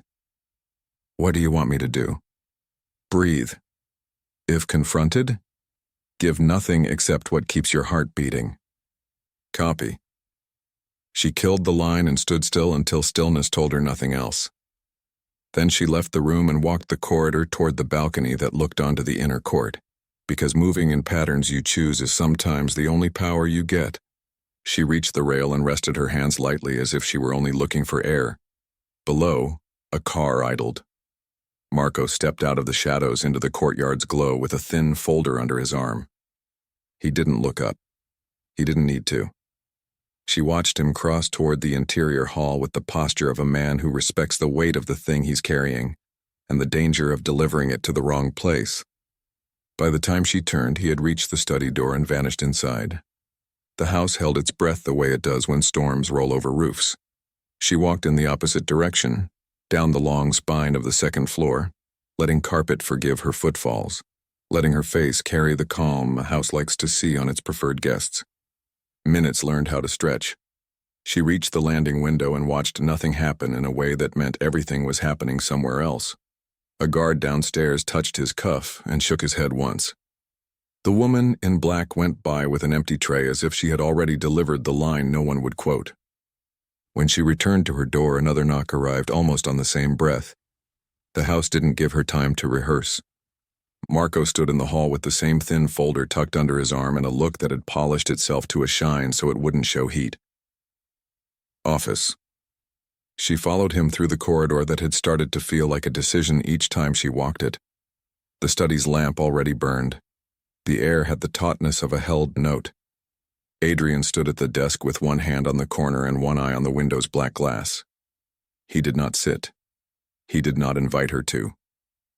Marco moved to the side of the room and placed the folder on the leather in front of the lamp as if it were a knife wrapped in paper. Adrian opened it.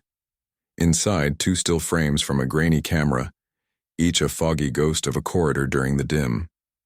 In the first, a figure at the study door. No face, no certainty, only the outline of a person where no person should have been. In the second, the same outline a step away, head turned as if listening to something inside the wall. Marco spoke without pushing his voice. 12:02, second floor camera during the lighting dip. Who? Adrian asked. Could be her. Could be someone in a jacket. Cameras upstairs do not see everything. Some choose not to. The pattern is unusual. Staff is accounted. Guards are clean. And you. I was elsewhere, Marco said. Adrian looked from the image to Nina without letting anything into his face. The green in his eyes had the quiet of deep water. He closed the folder and tapped a single finger against the leather once, a sound so small it still found nerve. Leave us, he said. Marco hesitated the length of a breath. He nodded and left, shutting the door gently enough to make his reluctance a rumor instead of a fact. The study shrank to two bodies and a lamp. Nina stood with her hands open at her sides. Adrian watched her, as if deciding which shelf to put her on, valuable or dangerous. Sometimes the same shelf. He took a step closer and then another until the desk kept him from coming further. He rested both palms on the leather and lowered his head a fraction, not in deference, in precision. You were near this door at midnight. Walking. People walk with purpose in houses like this. I breathe with purpose, too. He studied the line of her mouth, the steadiness of her shoulders, the pulse visible where the chain touched skin. The seconds collected like coins on a table between them. He did not count out loud. The door stayed closed. Somewhere a car left the drive. Somewhere a clock decided not to tick. He lifted the folder again and placed it in the drawer where he had kept other things that mattered. Stay close tomorrow, he said. You do not leave my sight. She met his gaze and found in it no single answer. Suspicion lived there. So did fascination. So did something darker that might one day learn to call itself protection. He did not dismiss her. He didn't give permission either. He watched her as if the study were a courtroom and a confession were something best obtained by silence. When she finally turned for the door, the house felt smaller by half. The corridor accepted her back without comment. Her room waited with its scented lipstick and its air of good behavior. She set her palm against the wood and felt the faint vibration of the house's systems moving under skin, a living organism grinding toward dawn. The earpiece warmed one last time, a breath rather than a call. "Status," Collins asked. "Alive. You were seen." "Maybe. Do you need the rope?" "Not yet." "Then send me the weather." She looked at the chain in the mirror and the faint mark it made. She looked at the lipstick that kept its own counsel. She looked at her hands and found them steady. "Storms," she said, "closer." She turned off the light and let darkness take the room back. Somewhere behind her, in a study with a closed drawer and grainy images filed under caution, a man weighed a woman the way men like him weigh threats and weapons and possibilities and decided nothing out loud. Morning softened the edges of the house and made its lies look almost gentle. Frost traced the lawn near the hedges and gate. Nina stood at the window and watched a guard repeat the same patrol with a different stride, as if the ground had told him something in the night. Cameras stared like steady eyes. The chain at her throat sat slightly off-center where a hand had left it. The lipstick on the dresser kept its angle. Innocent and not. A knock came like a small verdict. The woman in black entered half a step, set a tray on the console, and left a card with 2 words. Glass room. Downstairs, steam curled from a carafe. The table faced the pale lawn. Adrian sat with a newspaper folded to a column he didn't read. He poured water and left it untouched. Nina took the chair to his left and let the morning decide what to do with them. "You woke before the house." "It never sleeps." He looked past her into the yard as if the grass could account for the night. The silence between them held shape, useful and sharp. Marco arrived without sound, a thin folder in his hand, one corner bent from being opened too often. He stayed inside the frame until the room allowed him to cross it. He set the folder on the table and slid it forward with 2 fingers. Midnight. Corridor dim. 2 frames. Nina opened it. Grainy gray, the blur of a shoulder near a door. The second frame, 1 step to the side, a suggestion of a head turned as if listening. No face, no certainty, only the fact of somebody where nobody should have been. "You walk at night. I like quiet." "That door prefers company." It had some, not enough. Adrian lifted his glass and set it back in the circle of condensation. "What else?" "Southgate at 10 and 12. Same driver both times, different passenger. Dash light on the second visit. A habit." "Names?" "Not yet. Make them worth saying." Marco's attention touched Nina like a drawn wire. He took the folder and left the way he came, swallowed by the frame. Nina finished the coffee. Her pulse found a steadier pace than the house could offer. Adrian angled the paper and left it closed. "You were near the study." "I learn by walking." "Marco learns by cornering." "He already tried." The paper folded once in his hands, precise, final. Outside, a gardener adjusted a hose and didn't look up. The day moved with purpose. Guards rotated with a confidence that said the test had passed. Staff shifted silver and glass with the practiced calm of a house that has memorized its performance. The inner hall smelled faintly of lemon oil and the ghost of a cigar, a memory kept polite. Nina mapped again, this time for the small betrayals. A fresh scuff near the study, low and close to the wall. A hairline crack beside a hinge that didn't belong to age. A carpet thread misaligned where a shoe had pivoted too sharply. Alone, nothing. Together, a diagram. The earpiece warmed. Status. Alive watched. You're midnight. Almost a ghost. Almost is enough to kill you. I know. We need paper, Collins said, 1 page. Name, date, weight. Something that ties the dock to the office you flagged. Marco is closer. 1 step is all it takes. Breathe with me. The line eased. She closed her hand and let the chain settle. The house kept offering angles from which she could be seen and remembered. By afternoon, the woman in black brought a message without looking at her. Dinner in the long room, fewer chairs, heavier plates. She changed nothing. Tonight she entered as a fact.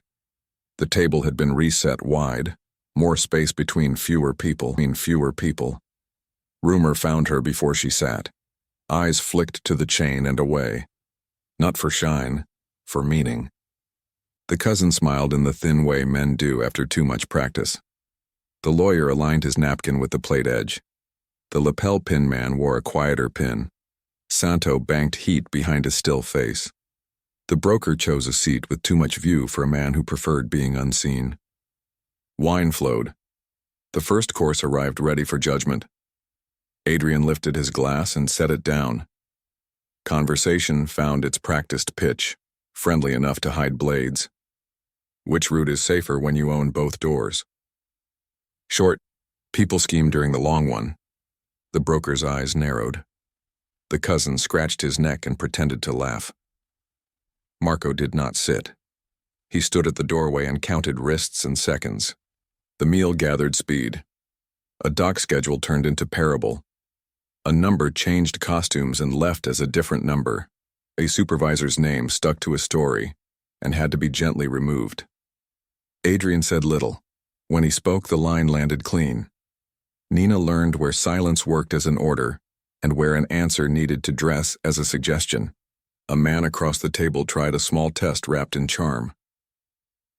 Are you our good luck? I look like trouble. Sometimes they dress the same. Then be careful how you look. It landed softly. The broker adjusted his cuff. Adrian turned the stem of his glass once and let it go. Lesson absorbed. 3 chairs down, someone mentioned a staffing change at the harbor, using a careful tone like a student speaking of a teacher. The name matched a tremoring signature she had seen on a detour notice. She kept her face even and filed the note for Collins. Adrian invited a story from the cousin. It rambled back with a detail better left unsaid. A driver's nickname. A time only a witness should know. The lawyer noticed and put it away. Marco noticed without looking. The pin man feigned boredom and missed his chance to claim it. A runner slipped in with a folded envelope, passed it to a guard, who placed it near Adrian as if proximity could change fate. Adrian didn't open it. He spoke a different name, and the message left as if relieved to escape. Decision already made. Somewhere private. Dessert came, admired more than eaten. Adrian rose. The room lifted. He moved along the table like tide nudging shorelines. He came to Nina and let a quiet gather. Walk. The corridor received them with cool discipline. Flowers looked expensive without trying. He chose the small glass room, morning's room, now a frame of black windows and lawn that held stillness like water. The door closed with clean hinges. He stood close enough for the air to hold edges. You know they will test anything I place on my left. I prefer honest tests to clever ones. You handled both. They offered small tools. He touched the pendant with 2 fingers and shifted it a breath, not a caress, a calibration. Who looked afraid? The new pin, the cousin in one moment, the broker when he forgot to be amused. Who looked greedy? Santo, but he owns it. The man who told the driver story. Your lawyer saw it. Who looked at you like a problem? All of them.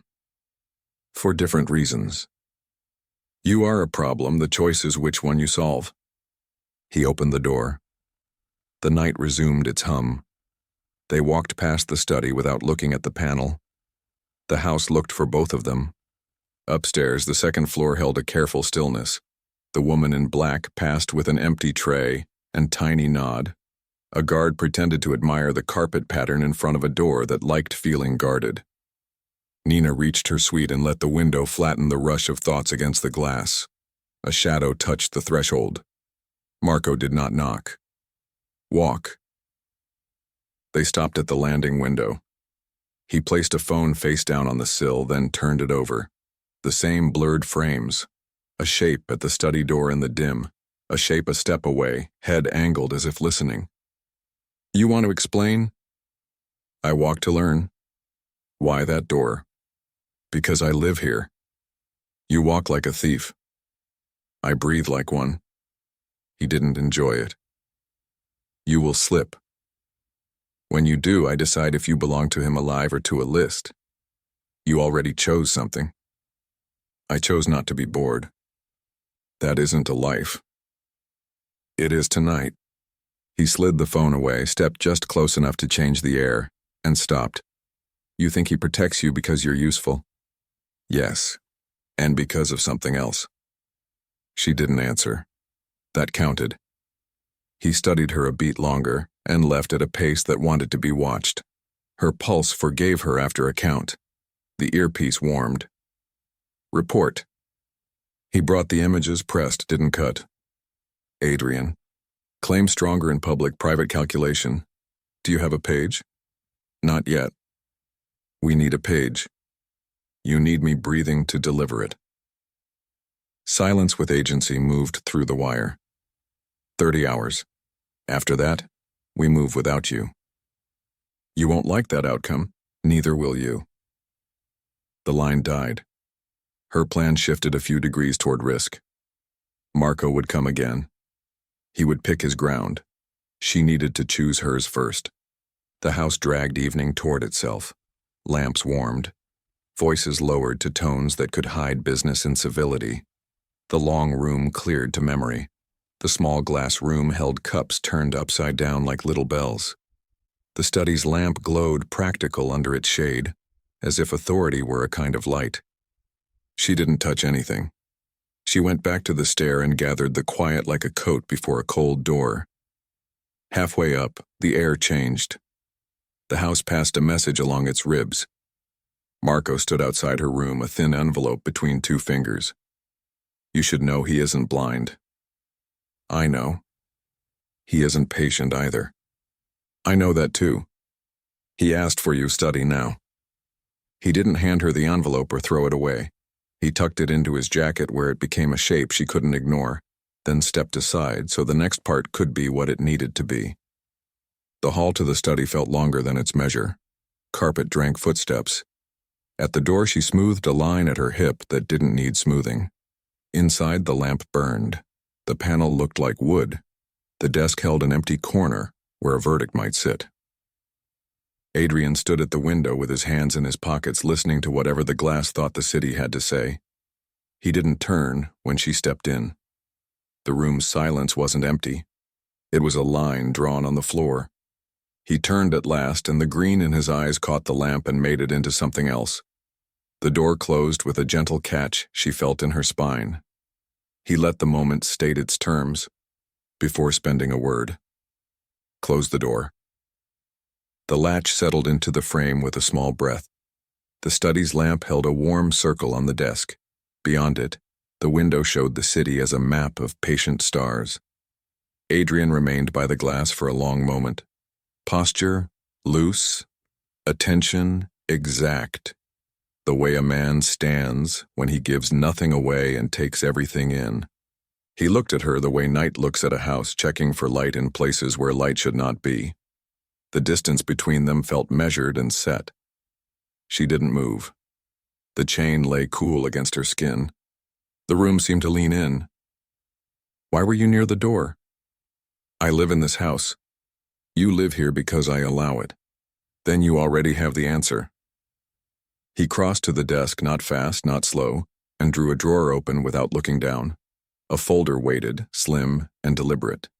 He placed it on the leather and rested his palm on it as if weighing it against the room. You walk like someone who grew up counting exits. I grew up needing them. You are not the first person to lie to me, he said. You might be the first who lies with discipline. Silence found its place between them. The air smelled faintly of cedar and bottled smoke, the ghost of earlier rooms. He lifted the folder's flap with 2 fingers. Inside lay a single page and a photo clipped to the corner. She could see the edge of a harbor crane and a stamp that had bitten too hard. Tell me what you see. A rhythm. Sundays. The weight shifts when eyes are elsewhere. The same initial in 2 places that should not know each other.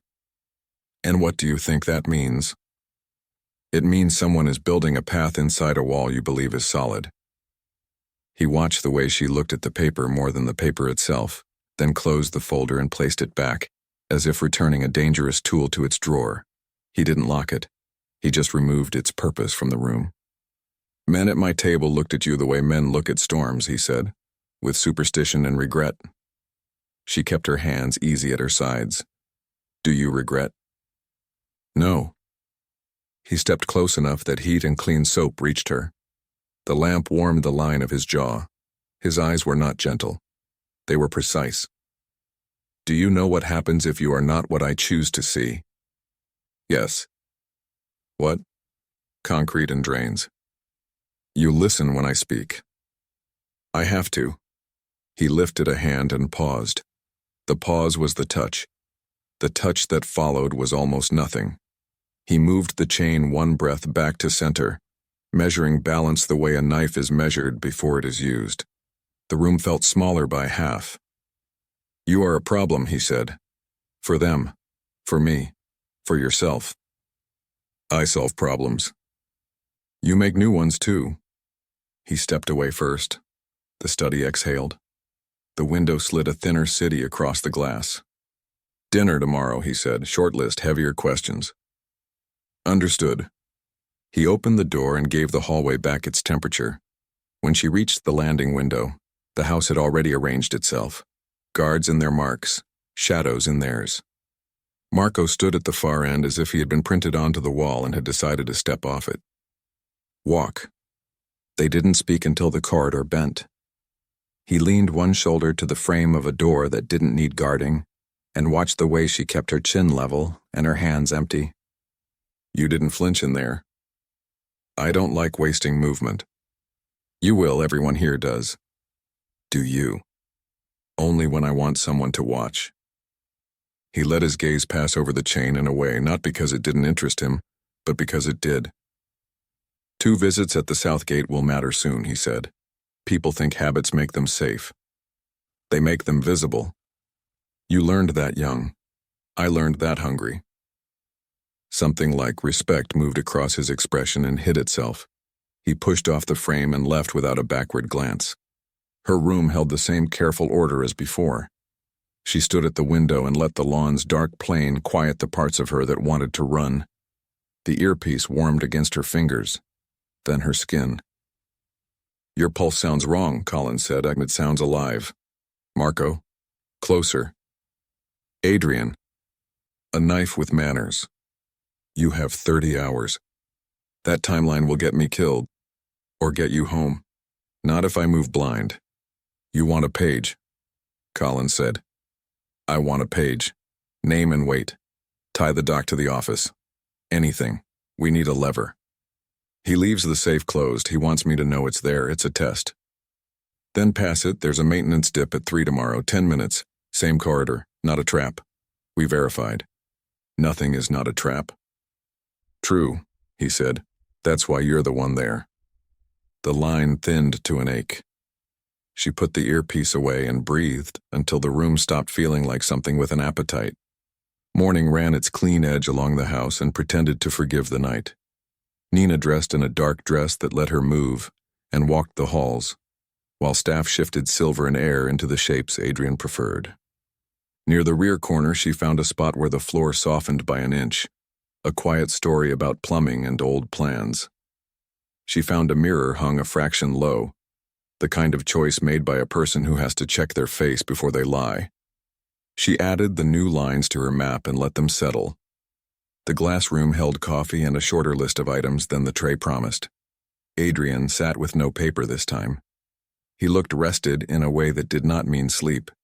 She took the chair on his left. There's a check today, he said. A small one wearing a large name. If someone tries to use the size to impress me, don't be impressed. I won't be impressed. Good. He took his time with the coffee. When he finally stood, staff moved the way trained birds move, in arcs and lines that land where they should. The car waited with doors that had learned to open like a favor. In the back seat, the quiet felt like velvet under a blade. They drove to a riverfront building that had been a warehouse and had learned to call itself something else. A foreman in a too-clean jacket waited with a clipboard and a smile that looked like it had been polished until it hurt. Adrian said very little. The foreman filled silence with information he had not been asked to share. Nina walked the floor, counting by breath. A pallet at the far edge had been rewrapped by a left-handed man. A crate showed a scuff mark that didn't align with the angle of the last turn.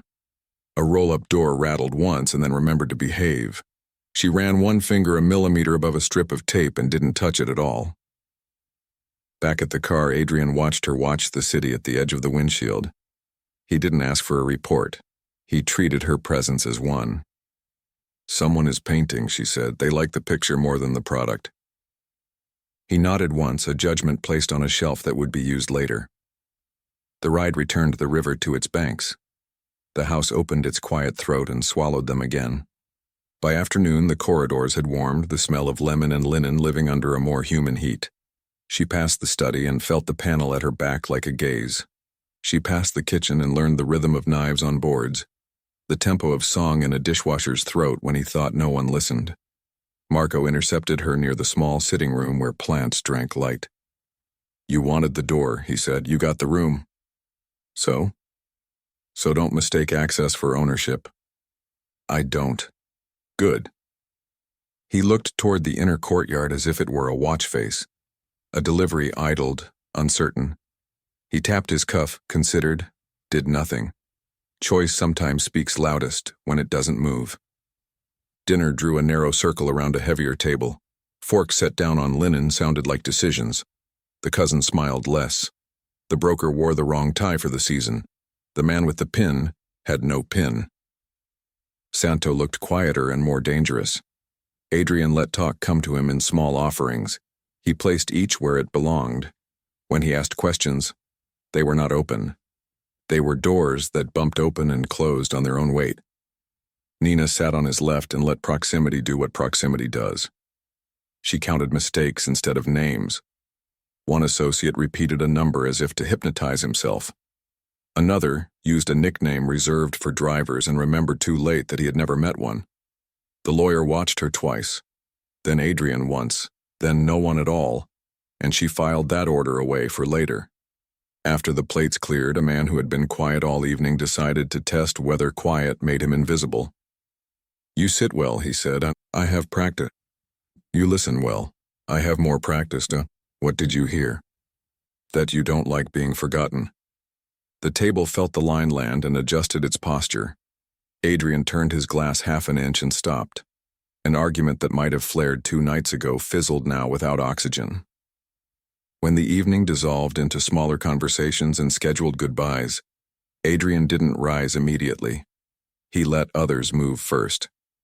Then he stood with that contained grace the room had learned to translate as a warning or a favor, depending on the audience. "Walk." They went to the small glass room where lamps invented warmth. Night sat in the window like a listener. He closed the door and leaned one hip to the table as if he had surrendered to a pause and found it useful. "You kept them from being stupid," he said, "and they helped." "You're not surprised." "I rarely am." He lifted the chain with 2 fingers, not enough to disturb skin, enough to claim the moment. It was not tenderness. It was a study. He let it fall back into place.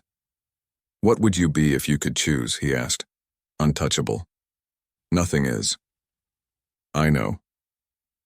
"You carry fear well," he said. "I carry it because I can't set it down."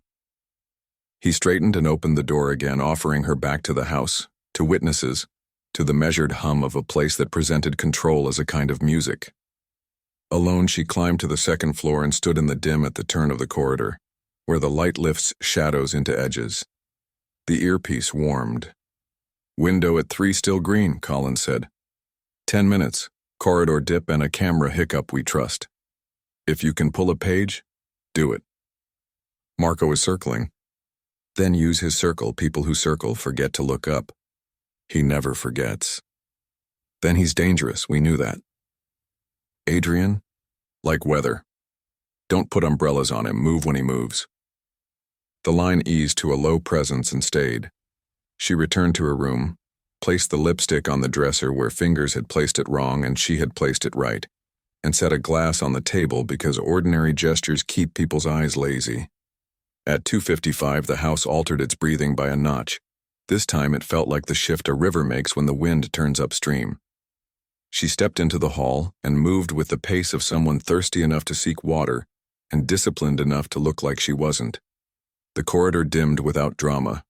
The lamps wore gauze. Cameras would collect grain. She let the floorboards talk to her feet and counted 3 doors and 1 shadow. The study's handle cooled her palm by a degree. She pressed it, eased the latch, slid inside. The lamp was already lit. The desk still wore its leather with quiet pride. She crossed to the bookcase and laid her hand on the panel. The seam acknowledged her. She didn't pull. She pressed again to learn the spring in the wood. Then she moved to the drawer and felt the scratch near the lock with her fingertip like a Braille character in a language she had almost learned. Footsteps stitched the corridor, unhurried, familiar. She lifted her hand and let the room turn into a place where someone might stand to fix a cuff. The handle turned outside and rested. Sound moved on. The minute hand inside her chest climbed another notch. She opened the drawer a breath's width. It was the smallest betrayal of trust a piece of furniture can perform. The packet lay where she had seen it, clipped and squared. She didn't pull it. She slid the top page forward, 2 inches, and read with her eyes, not her hands. Names were initials, dates were Sundays. A place name repeated where no place should be repeated if people were careful. A stamp lived in the margin with a faint flaw she could trace later. She pushed the page back, closed the drawer, returned the air to the room like a borrowed coat. The corridor brightened by a whisper. The house remembered itself. She left the study the way a shadow leaves a wall, without sound or apology, and let the door catch with the soft confidence of a habit. Her pulse slowed because she told it to. In her suite, the glass on the table had collected a thin ring of water. The lipstick looked the way it always looked. She sat on the bed and listened to the house settle. The earpiece warmed again, a whisper against skin. Anything. A rhythm. A repeat. A mark I can name later. We need a copy, not tonight. You won't get many nights. I know. Then give me something I can spend. Southgate at 10 and 12, same driver, new passenger, a dash light that lives on the second visit. A habit. He exhaled into the line like a man letting go of the anger he couldn't use. We can work with habit, he said. Stay inside your breath. The quiet that followed did not comfort. It simply made space for the next thing. Mid-morning returned without asking permission. The house wore sunlight like an alibi. Nina walked the inner hall and felt the hum of something aligning behind the walls. Marco waited at the far end, near a window that looked onto the driveway. He didn't pretend to have arrived by accident. You were awake, he said, and I usually am. You walked. I do that too. He studied her with the patience of a man who had learned to let suspicion cook slow. Then he reached into his jacket and brought out the thin envelope she'd seen last night. He didn't offer it. He set it on a console and placed 2 fingers on it as if feeling for a pulse. You think I don't know what you are, he said, and what am I? Useful until you aren't. Then keep me useful. That depends on whether what you want and what he wants agree. And what you want. For the house to keep standing when the wind turns. He left the envelope on the console and stepped away. She remained where she was and did not touch it. After a minute, a staff hand picked it up and carried it to the place paper lives before it chooses a master. The day turned toward dinner again because houses like this have days designed to do exactly that. Adrian made a shorter list and a harder menu. She sat at his left and let his version of silence build its own gravity. When an associate pushed too far, trying to be clever by cutting a joke too close to the bone, Adrian ended it with a look that was not theatrical. It was the look a man gives when something valuable is about to be broken. The table went soft. The moment slid into the wall and disappeared. Later, in the small glass room, he stood close enough for her to feel the heat of his body as weather, not touch. He didn't reach for the chain this time. He watched her as if not touching had become a choice with its own demands. You made them forget their worst ideas, he said, for now. For now is worth money. His phone vibrated once in his pocket. He didn't look. He stepped back and gave her air. Upstairs, the corridor kept its careful calm. Marco found her near the landing window that cut the night into rectangles. He didn't smile. "You are going to fall," he said. "Everyone does. The trick is choosing where." He let that sit like a coin on a table and walked away. Casual, practiced, dangerous. Her door waited. The room held its order. The lipstick kept to its angle. She stood in the dark for a long minute and let the afterimage of the study drift across her eyes like a film she wasn't sure she could develop. When she finally lay down, sleep came in pieces and left the same way. It was close to midnight when the house passed a message along its ribs. The knock at her door didn't hurry. It didn't need to. She opened it to the woman in black and the careful face that never belonged to a side. The study. The hall felt longer than geometry again. The lamp was on. The window held the city like a breath. Adrian stood with one hand in his pocket and the other flat on the leather as if anchoring a verdict. "Close the door," he said. The door closed with a soft click that felt larger than sound. The study's window held the city like a patient secret. The lamp warmed a clean circle on the leather. Adrian stood inside that light, one hand in his pocket, the other resting flat on the desk as if he were pinning the night to the wood. "Why the hall at midnight?" "I live here." "You live here because I decided it. Then you know why I learned the hall." He watched her as if the answer might drift out from under her skin. He slid a drawer open with 2 fingers, took out a single page, and laid it where the lamp could make it old and important at the same time. A stamp bit too hard in the corner. Sundays lined up like teeth. She didn't reach for it. "What do you see?" "A rhythm that thinks it's invisible. And if it is not, it becomes proof."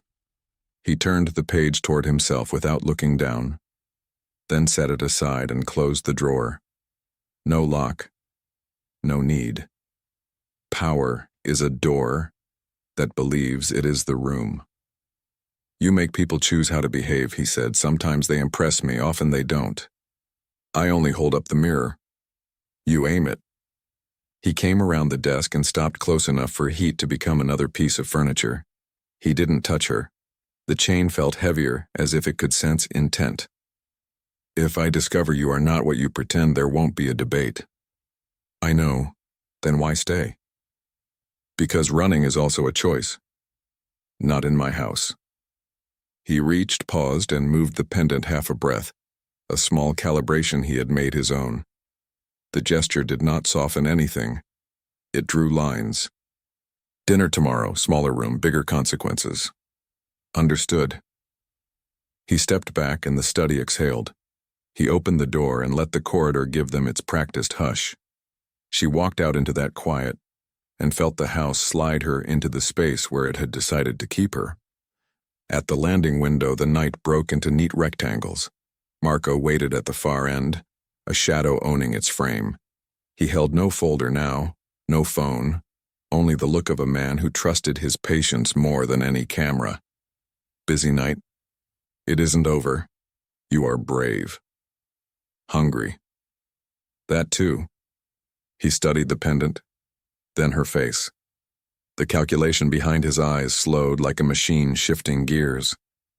"You flinch at the right times," he said. "That frightens me more than courage." "Then watch closer." "I always do."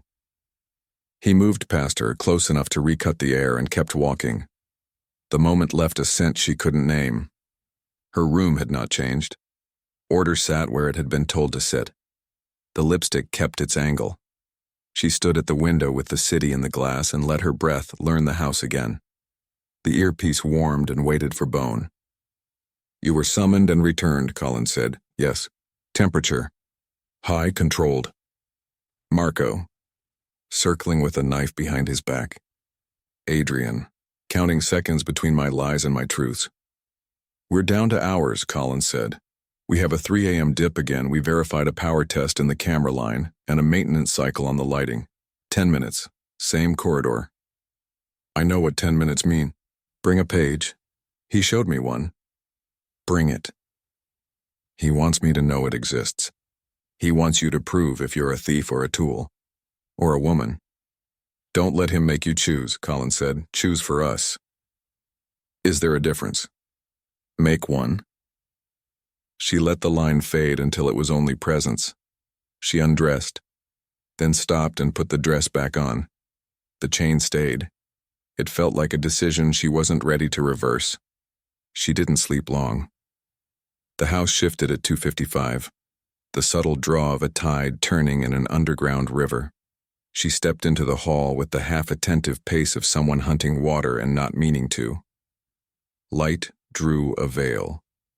The carpet kept her steps. She reached the study door, eased the latch, and let the room receive her as if it had been warned. The lamp burned. Leather waited. She pressed the panel with a flat palm to feel it spring and did not open it. She slid the top drawer an inch and found the packet where it had lived before. She lifted the first page 2 inches and read what she already knew she would find. Initials that belonged to a rumor, dates that loved Sundays, a place name that returned, a flaw in a stamp she could trace later with certainty.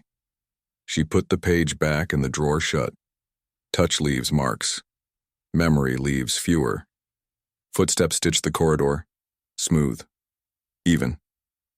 She stood where a person could stand to think. The handle turned and rested. Then back. The lamps in the hall breathed brighter. 10 minutes dissolved into the room and left no stain. She left the study as a shadow leaves a wall. The door found its seat without a complaint. In her room, she sat on the bed and let her pulse find regular time. The earpiece kissed warm. Anything. A mark. A repeated name. Not on paper. That isn't enough. It will be. We may not get a second night. Then use the habit, she said. Southgate at 10 and 12. Same driver. Second visit with a dash light that never sleeps. We have it, Colin said. We can pressure the office with that and the Sunday rhythm. Not yet. You want to wait for perfection. I want to live long enough to make it stick. The line went quiet except for breath on either end of a wire stretched between 2 cages. Morning laid clean light across the floors. Staff opened the house like a theater. Notched doors, polished edges, gathered yesterday into small secrets, and put it away. Nina walked the inner hall and let the place talk into her bones. Adrian caught her near the glass room and walked beside her without slowing. You didn't sleep. Enough. You count your nights like coins. I spend them on what matters. Do you know what that is? I'm learning. He nodded as if that was the only answer he would accept. Breakfast was brief, a straight line with hot coffee, and a quiet message in the way the carafes were changed too quickly. After the car took them to a warehouse that used to wear honesty and now wore ambition. A manager gave them a tour he had rehearsed in a mirror. Adrian listened with eyes and silence. Nina counted pallets that had been rewrapped by a left hand, scuffs that spoke of angles, labels that sat just wrong enough to be true. Back in the car, he watched her watch the horizon through the windshield. He didn't ask. He didn't need it said. She offered it anyway. Someone paints pictures and hopes you love the frame. I don't love frames. I noticed. The house received them with a rehearsed calm. The day crawled toward evening. The short list turned into a shorter table. Adrian handled people like tools in a role and didn't waste any. Comments tried to become challenges and learned better. Nina spoke when asked, short lines that worked like clamps. The cousin laughed less. The broker blinked more. The man who liked pins kept his hands flat. After, the small glass room held lamp warmth and the dark lawn. Adrian leaned a hip to the edge of the table and watched her like a man evaluating a precision instrument.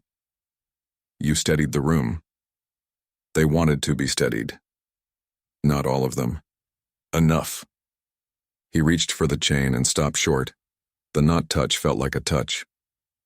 He stepped back first, a kind of mercy. Upstairs, the corridor smelled of lemon and wood. Marco stood near the landing window as if the light had put him there. He looked at her and didn't bother to hide the weight behind it. You will fall. Where? Toward him or away from him? Is there another option? No. He left before she could answer with anything except breath. The hallway silence returned, the kind that holds more than sound. In her suite, she checked the angle of the lipstick the way she had left it and no one else had. She put a glass down and lifted it again for no reason except to make fingerprints look ordinary. The earpiece warmed on cue. Window confirmed, Collins said. 3 a.m. again. If you can lift a page, lift it. Even one shot. We have 2 field teams ready to turn the Sunday rhythm into leverage. He is watching me, watching him. We are at the limit, Collins said. You either get us something we can spend, or we move without you and clean what we can afterward. You won't like the mess. No one will. Choose. She leaned her head back against the door and let the pressure move through the bones behind her eyes. The plan inside her shifted and settled. The house took its evening shape. Dinner cut short, fewer words, stronger wine. Adrian showed less of himself and more of his will. Nina watched a man at mid-table try a joke too close to the nerve. Adrian ended it with a glance. The table softened like muscle around a bruise. People left earlier. Cars took away mistakes and promises. She walked the corridor to the balcony over the inner court. The night lay flat and black. A car idled near the service doors. The woman in black crossed the courtyard with a tray that did not clink. Staff moved with the purpose of people who know something might be asked of them and want to be ready. Behind her, footfalls. Marco's reflection arrived in the glass before his body did. He held a small object between 2 fingers, a sliver of plastic with a tiny thread attached, no bigger than a fingernail. Found near the staff corridor, he said. She kept her hands on the rail. And things like this drift toward certain kinds of people. Collect it with the other things you care about. I already did, he said. I also took it to the only pair of eyes that matter. Of course. He is not blind. I never thought he was. He is also not sentimental. I noticed. Marco studied her profile as if judging whether a fall from this height would break bone or only skin. Choose better than most, he said. It will buy you time. That is all anyone sells in this house. He slipped the sliver into his pocket and left without looking back. The warning hung in the air like smoke. Her room felt smaller when she returned. The city in the window seemed farther away. The earpiece breathed once and stopped. She did not answer. Choice has a sound. It is the sound of a person standing still and deciding which way to turn. She didn't have to wait long. A knock that didn't need permission. The woman in black stood in the hall, neutral and steady. The study. The walk carried weight. The lamp burned its steady pool.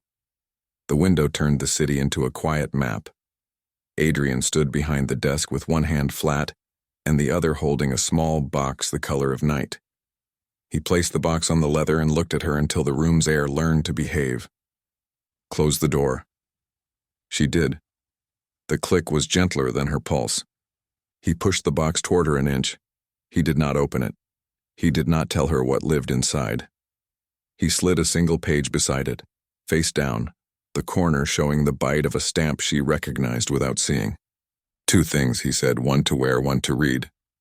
The lamp made the box a promise and the paper a verdict. His eyes carried neither comfort nor anger, only precision. Open one, he said. Not both.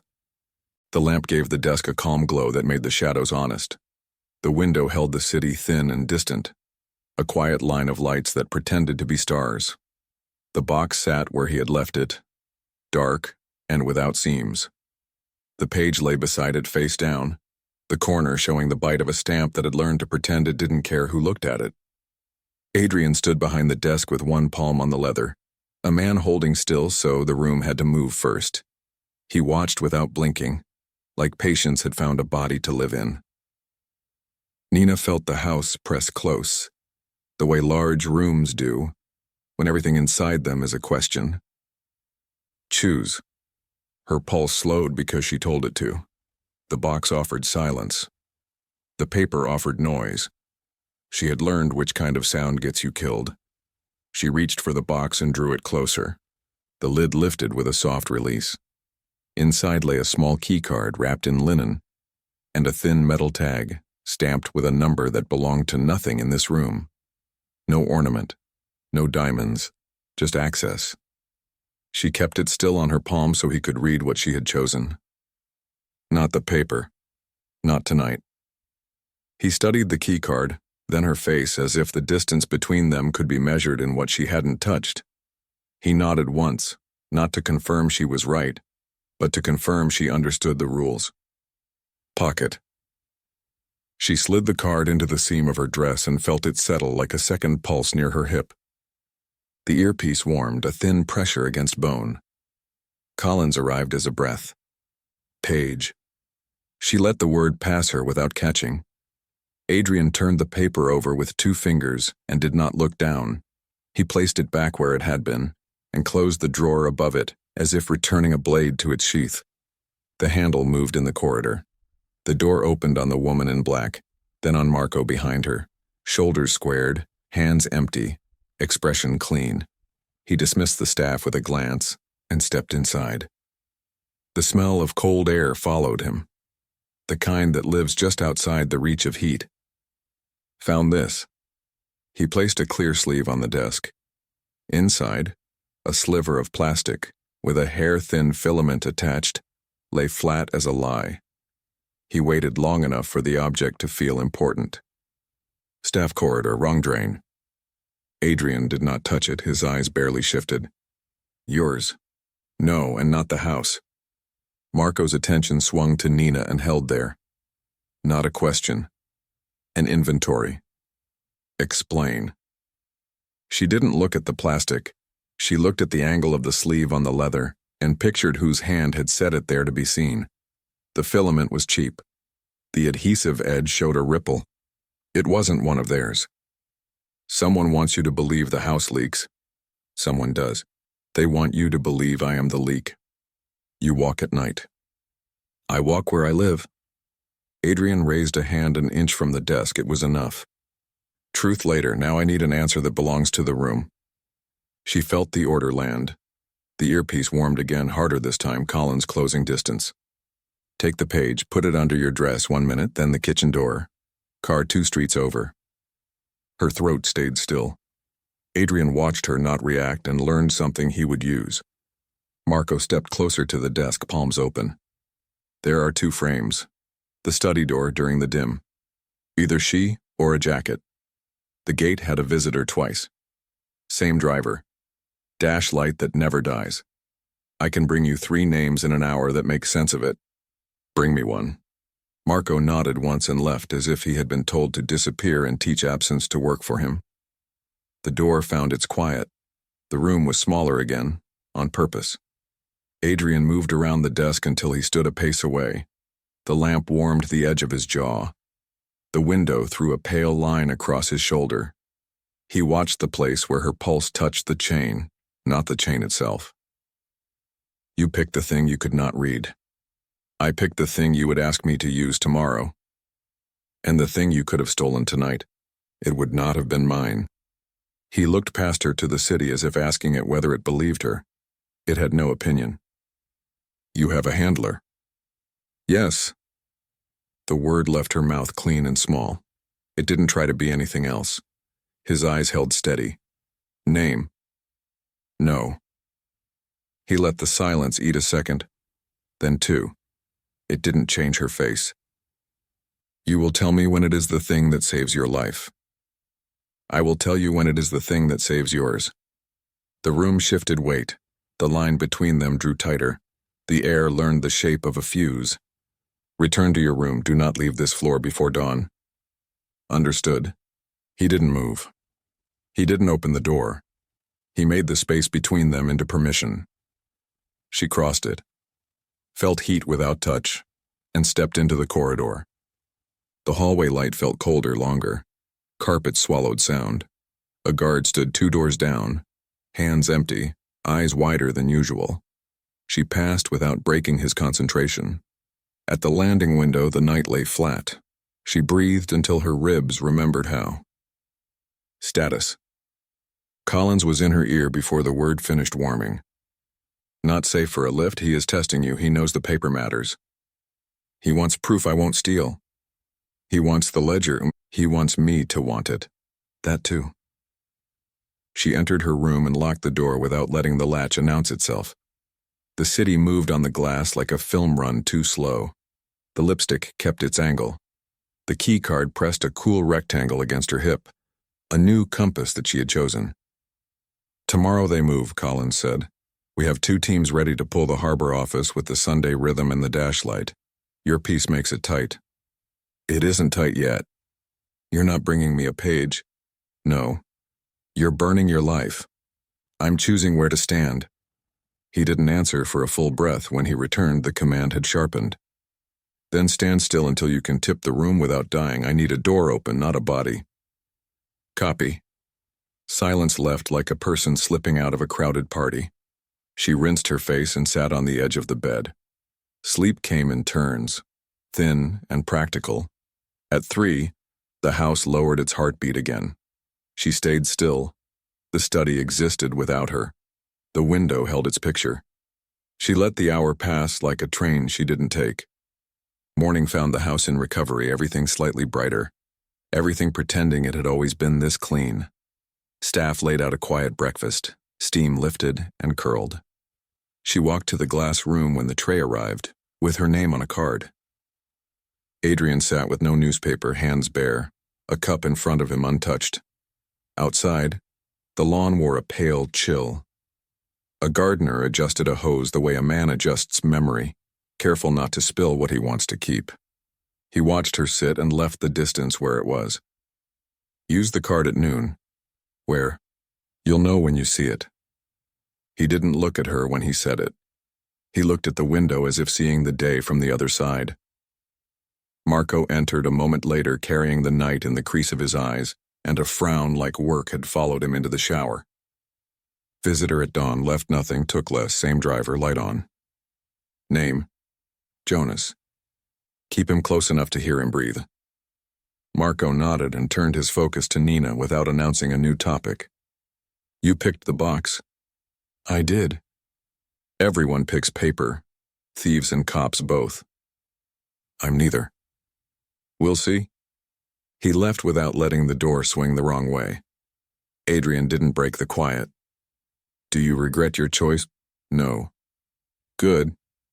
She touched the edge of the cup and let the warmth steady her fingers. The air moved like thought. When the hour turned, he stood. The room's temperature shifted with him.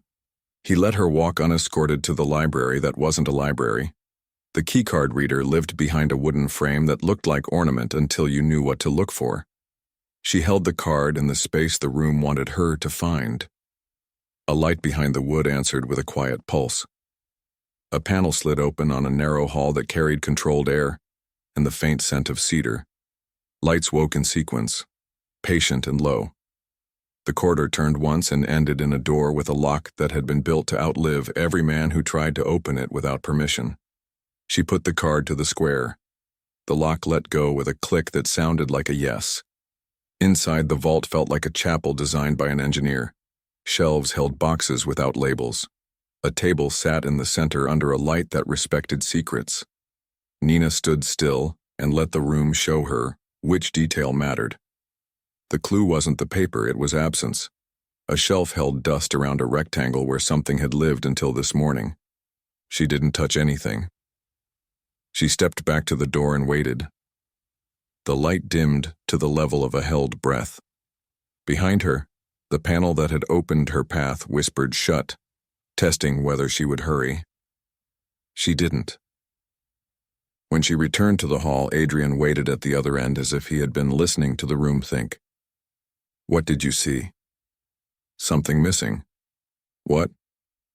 A box large enough to be heavy. When? Before dawn. He nodded once, the confirmation lived in the way his mouth held still. You can see the room, good. He didn't ask her to name what she hadn't touched. He didn't need to. Lunch drew a smaller circle than usual. The West Room held plates that were more beautiful than necessary. A short list of men arrived wearing their best versions of plain. Adrian let silence do half the thinking. Nina sat on his left and kept her lines short and valuable.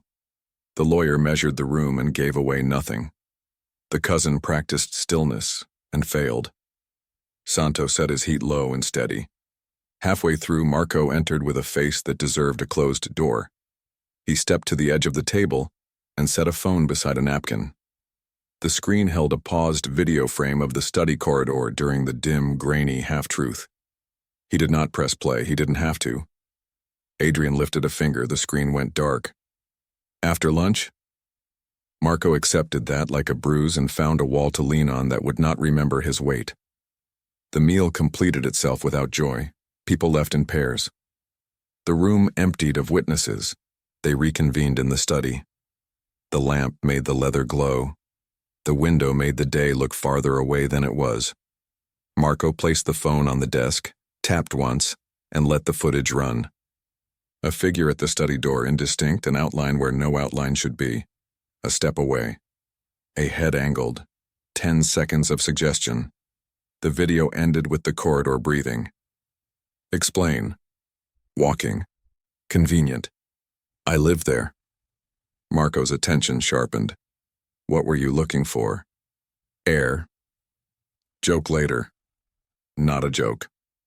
Adrian listened to the exchange like a man standing at a river deciding where to build a bridge. His gaze did not move from Nina's face, even when the footage looped. 2 choices, he said, quiet enough to be absolute. You and I walk down together and you open what I open, or I ask you to leave this house tonight. The earpiece warmed hard enough to feel like pain. Take the page and run, Colin said. We have a car, kitchen door, 5 minutes, this is it. Nina did not move. The chain barely moved with her pulse. The room pressed. Choose. Adrian's voice made the decision real enough to stand in. Nina looked at the door and at the window that had been telling the same lie about distance all day. She looked at the drawer where the paper waited. She looked at his mouth and at the place on the leather where his hand had been. She made a choice she knew would end something she had worked her whole life to build. Walk with you. Colin swore in her ear without using the word. The line went dead. Marco's jaw tightened, a line drawn darker by surprise. Adrian's eyes did not change. He nodded once as if he had been waiting for the language to catch up to something he already understood. Now. They left the study and crossed the hall to the library that hid a corridor behind wood. The house listened like a congregation. She held the card to the square. The panel slid open. Cool air met them. Lights woke and followed them like a patient animal. At the second door, the lock yielded to the card again. Inside, he gestured to the shelves and to the table where the room did not pretend to be anything but what it was. He moved to a box and opened it. Inside lay papers that smelled like ink and stale ship air. He did not offer them to her. He let her look while they sat still. You don't run. No. Why? I'm tired of being chased by a badge and a gun at the same time. He considered that without comment. He closed the box and opened another. In this one, smaller packets tied with string. A stamp with the same flaw she had memorized the night before. He placed a packet on the table and untied it, then stopped before the knot loosened. You can pick this up, he said, or you can pick me. You will not pick both. The words landed like metal. The lights hummed. The room waited for heat. Footsteps approached. Marco's shadow reached the threshold, a long shape on the floor. Adrian didn't look toward it. He watched her hand, the fingers that would move if she gave them the order. She didn't give it. She held still. The choice became visible in the space between her skin and the paper. Marco stepped into the room and stopped, reading the distance as if it were numbers on a ledger. You going to make me the villain, he asked. You're trying hard, she said. Hard is the job. He looked at Adrian. The air picked sides and didn't tell anyone. Decide. Adrian reached for the string and tugged it tight again. He slid the packet back into the box and closed the lid with care. I already have. The vault's light hummed above the table. The packet sat closed again, the knot retied. Adrian's hand rested on the lid as if weight could change memory. Marco's shadow hovered at the threshold, long and steady on the floor.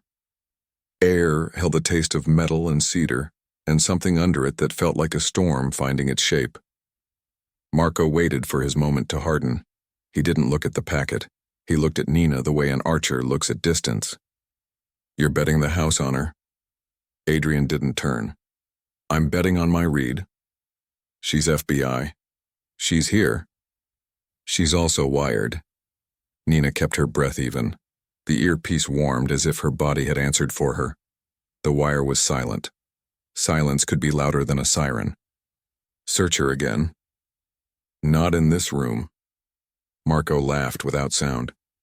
He took 2 steps in and stopped where the light knew him. His eyes touched the shelves and returned to her face. He had patience.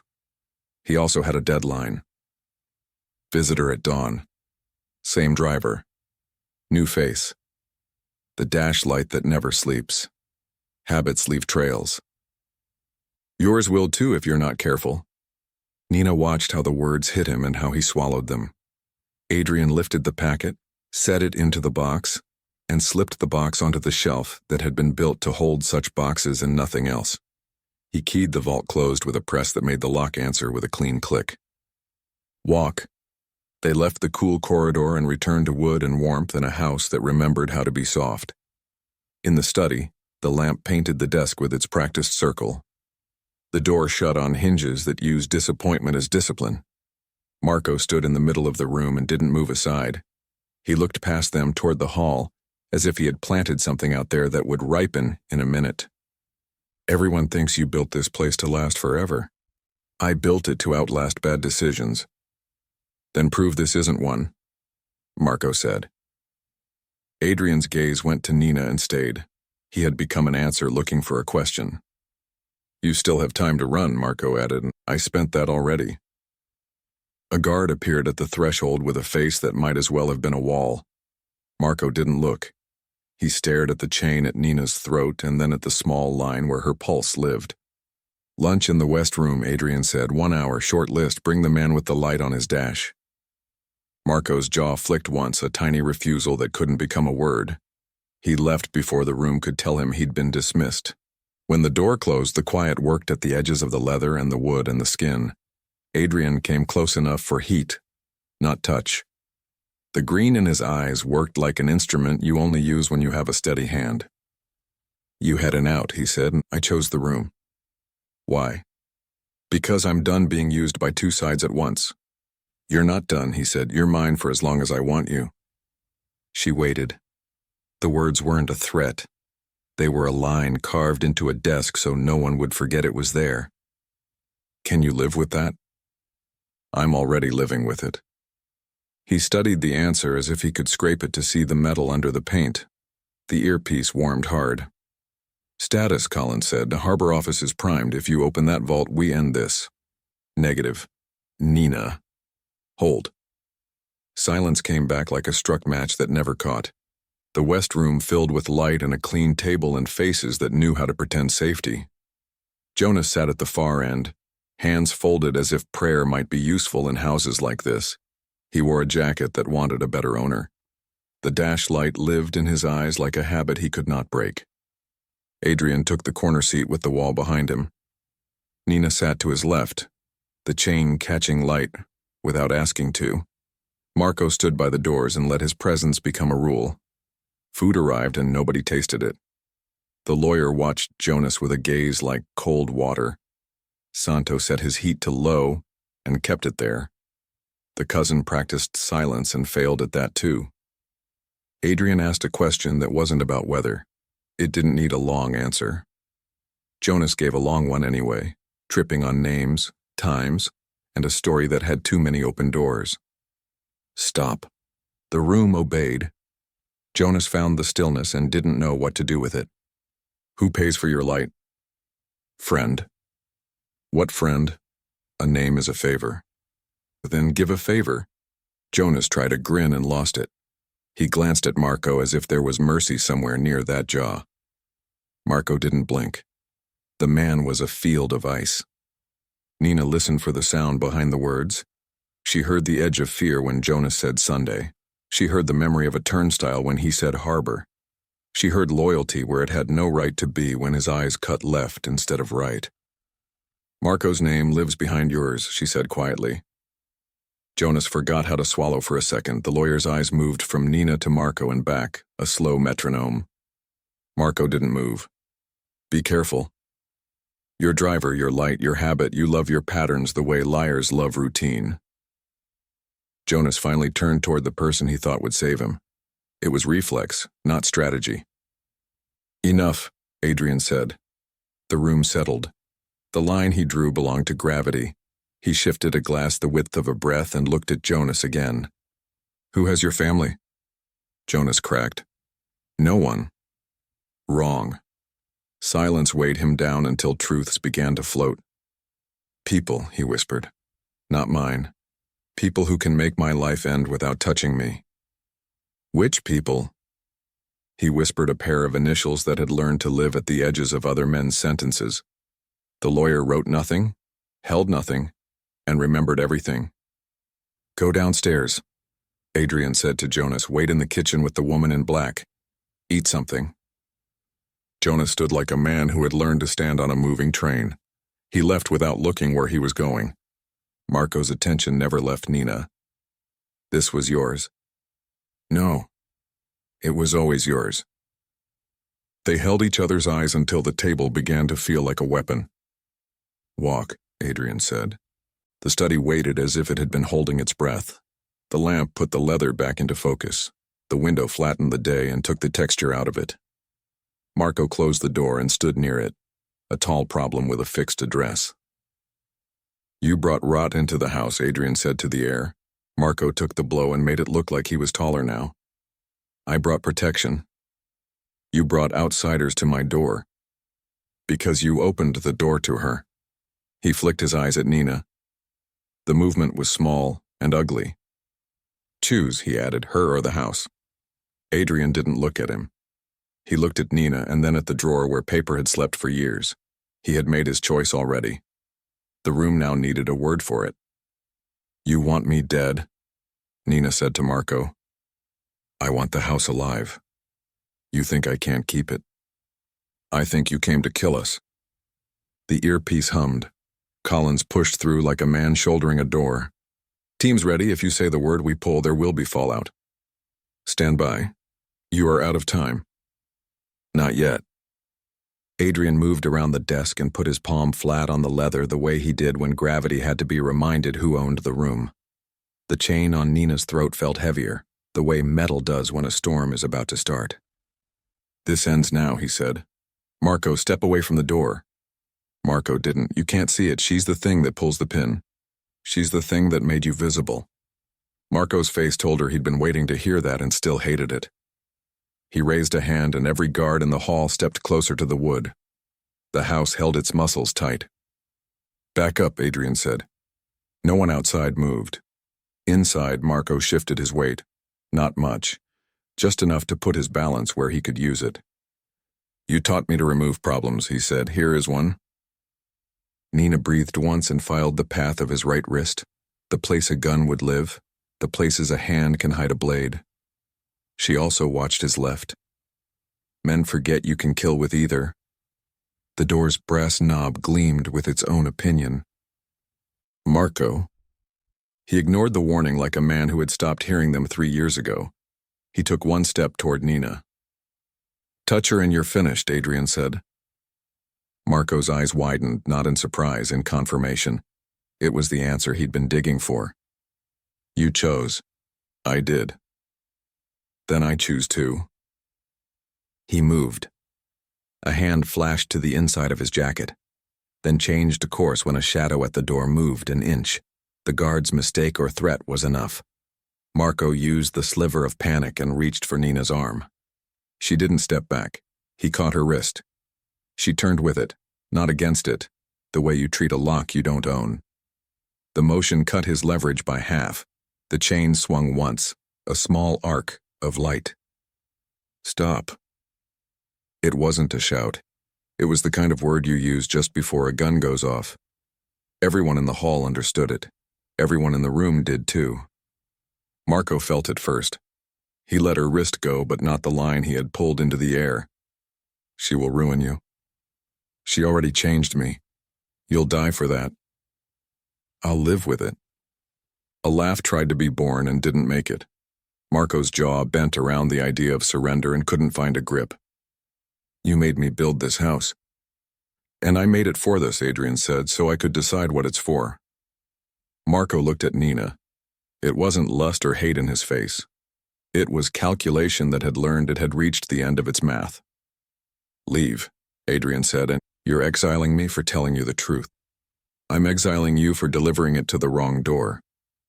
A long heartbeat held and held. Marco weighed the distance to the desk, the distance to the door, the distance between the man at the window and the woman at his left. He turned and opened the door and walked out with the kind of posture men use when they plan to return. The hallway let him pass. The house loosened a notch. Nina's ear burned. Collins filled it before she could choose how to breathe. Now. No. You can't win it this way. I already chose. The line crackled with a temper that had nowhere to go. You threw away your life. I traded it. For him. For myself. Silence grew teeth. Then the voice softened and made the mistake of sounding like the person he had been when he believed the world would obey him. Come home. There is no home here. He cut the line. The sudden quiet left her bones ringing. Adrian stayed still long enough for her to feel the weight lift from the room, one brick at a time. He went to the door and spoke into the hall. Escort him to his car. No one follows. No one stops him. The guard's answer was a muscle moving in a jaw. Adrian closed the door and leaned on the desk with his palms, spine a straight line through the suit. He was not a man catching breath. He was a man placing a crown on the right shelf in his head. You didn't run. No. You also didn't steal. I'm not a thief. You're something worse, he said. You're loyal. The word lived in the room for a second, strange and true. She stood in it as if it had always belonged to her. He stepped close and studied her face the way surgeons study a pulse. No hand reached for the chain. No hand reached for anything. The space itself turned warmer. What do you want, he asked. A life I don't have to apologize for. Here. Only if you make it possible. You're the one who makes things possible now. He watched the realization enter her eyes and settle there like a lit window. The city outside faded, a thinner brightness behind glass. The woman in black tapped once at the door and opened it 2 fingers wide. Her voice was a cool line. Car leaving the South Drive. Let it go. She closed the door.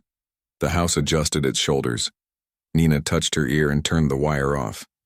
She put the tiny device on the corner of the desk, not with ceremony, but with care. It looked small and cheap and full of endings. For clean air, she said. Adrian looked at the thing and then at her again, a longer look that arrived at the truth and owned it. Good. He took a breath that didn't sound like victory. It sounded like a person allowing himself an inch of rest. Outside, lanes of gravel and bright grass led toward a gate that had learned a new rule. They didn't speak for a minute. The room moved around them. A curl of steam from a distant kettle, a shoe that found another stair. The lamp hummed its steady light. When he spoke, it was not in the voice he used for men nor the one he used for rooms. You end things cleanly. I try. I don't. You did today. He looked toward the window, the city, the line of trees that kept secrets with age. When he came back to her, his eyes held neither suspicion nor relief. They held decision. Dinner? He said. Small table. Your left. Where else? The small glass room set itself. Plates made space for conversation that didn't need to perform. The lawn sunk into evening. Voices in the house traveled quieter. Staff moved like calm hands. They ate because bodies still needed food. He asked what she wanted without disguising it. Rules, she said. Real ones. What kind? Ones that keep me alive and keep me from losing who I am. You're asking a criminal to make you moral, he said. I'm asking a king to build a smaller kingdom. He thought that through without touching his fork. The first rule he made wasn't a sentence. It was a look. Nothing moves without your read, he said. If you say the river is wrong, I close the dock. Fair. Second rule, he added. You don't walk alone at 3 a.m. Sometimes the house needs me at 3. Then I walk with you. She held the line where a smile might live and didn't let it form. The food did its quiet work. He didn't reach for the chain, he let it sit where it was as if the metal had learned to align itself. After the house breathed out the day, the corridors smoothed. Guards traded places like players changing sides at a match. In the study, the drawer sat closed and the paper inside slept as if old ink could be a dream.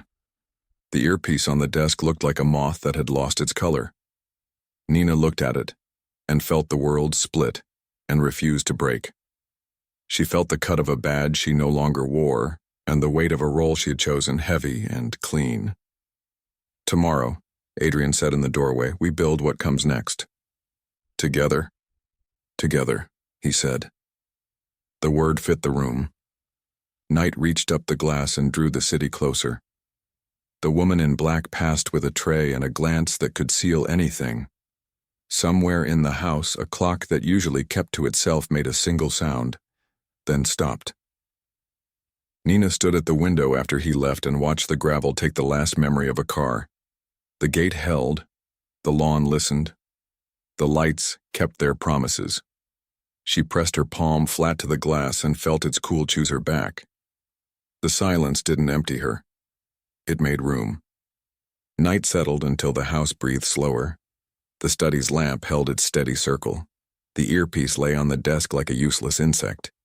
At the window, the city thinned to a quiet line. The lawn waited as if it could hear choices being made. Adrian filled the doorway and stopped long enough to feel the air change. He joined her at the glass. For a while, they watched the dark, rather than each other. Tomorrow is Sunday. It won't belong to them. Close the river. All of it.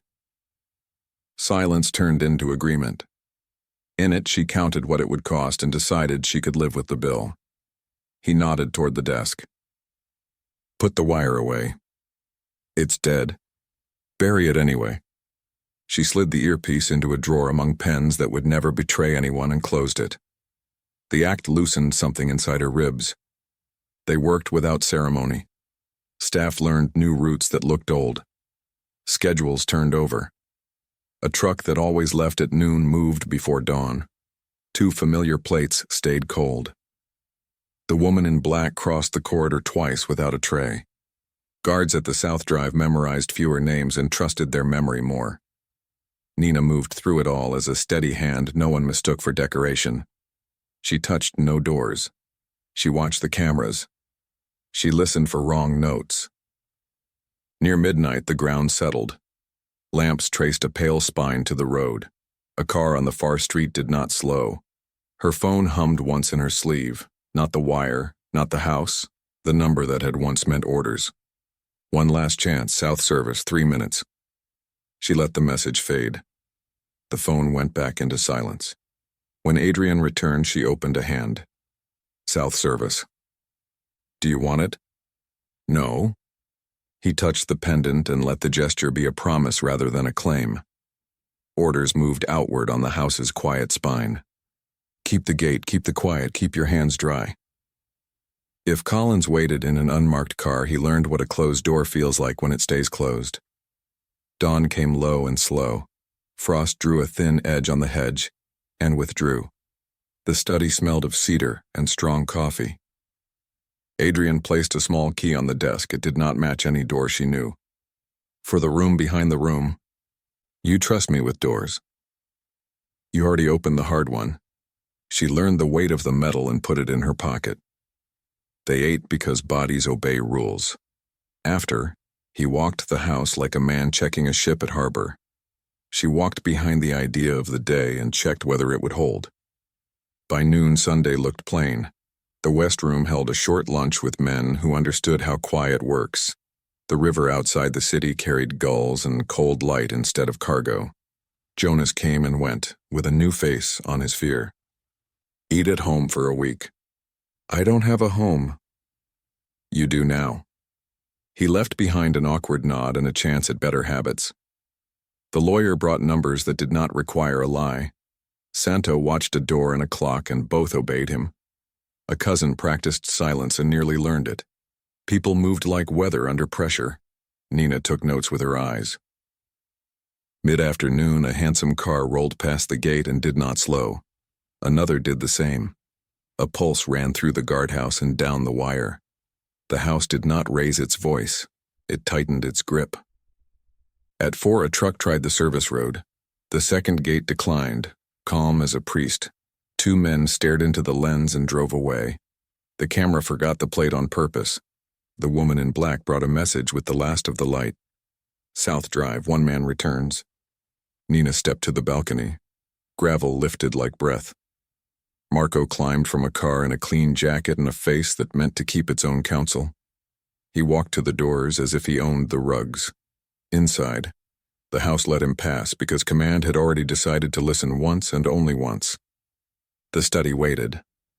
The lamp drew an honest circle. The window held a thin stripe of color, almost gone.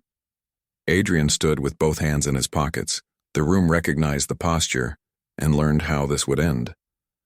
Marco stopped 2 steps in. You came back. I built too much not to look at it once more. You want a seat? I came with a warning. You want me to believe you bring a favor. I bring the price of not hearing it. He gave the names without drama, the corners of the city where anger sleeps when it can't find money, the dock numbers that would have shifted by morning if morning had been theirs. The last piece was a place under the harbor office that Nina already knew by its rhythm. There's a hand under there. It will close if you don't move now. You're late. Not if you listen. Nina watched tone more than content. Admiration wasn't returning. Loyalty wouldn't either. Usefulness might. Adrian looked at her, then at the man who had carried his name like a shield and a weapon for years. Stay away from my doors. I don't want your doors. You want her gone. I want the house standing. It stands. Marco took in lamp, leather, woman, and the man who owned all 3. He understood the new foundation, even if he hated it. He gave a small nod like a coin left at an altar no longer believed in, and turned. Don't mistake quiet for mercy. He left. The house loosened by a notch. Survival sometimes looks like defeat from the wrong angle. Evening folded the day into cleaner lines. The small glass room warmed like a palm. The bottle opened with a soft sound, and dinner made sense. No one performed. He watched her hands. She watched the edges of his eyes. Any regrets? No. Even for what you lost. Especially for what I lost. He let it stand. On the lawn, the light on the hedge pretended to be natural. The house sounded like a living thing choosing rest. Third rule, he said, no more claims. None. He set his fingers over hers. Warmth moved between them. The gesture did not hurry. What do you want now? Truth. It cuts. So does everything here. He exhaled like a man stepping off a ledge onto air he trusts. I wanted to kill you, then to own you, now I want you standing. That is the only version I can live with. He kissed her forehead first, a quiet mark, then her mouth slow as if each second were a door and both had keys. The room kept its secrets. The window lost the city and found only their reflection. When they parted, it was to build the next breath. The quiet grew around them. He poured water and handed her the glass as if it mattered that it was water. She drank. He stored the image where it would not be shared. They walked the corridor together at a pace the house learned in one pass. Guards found new angles to study.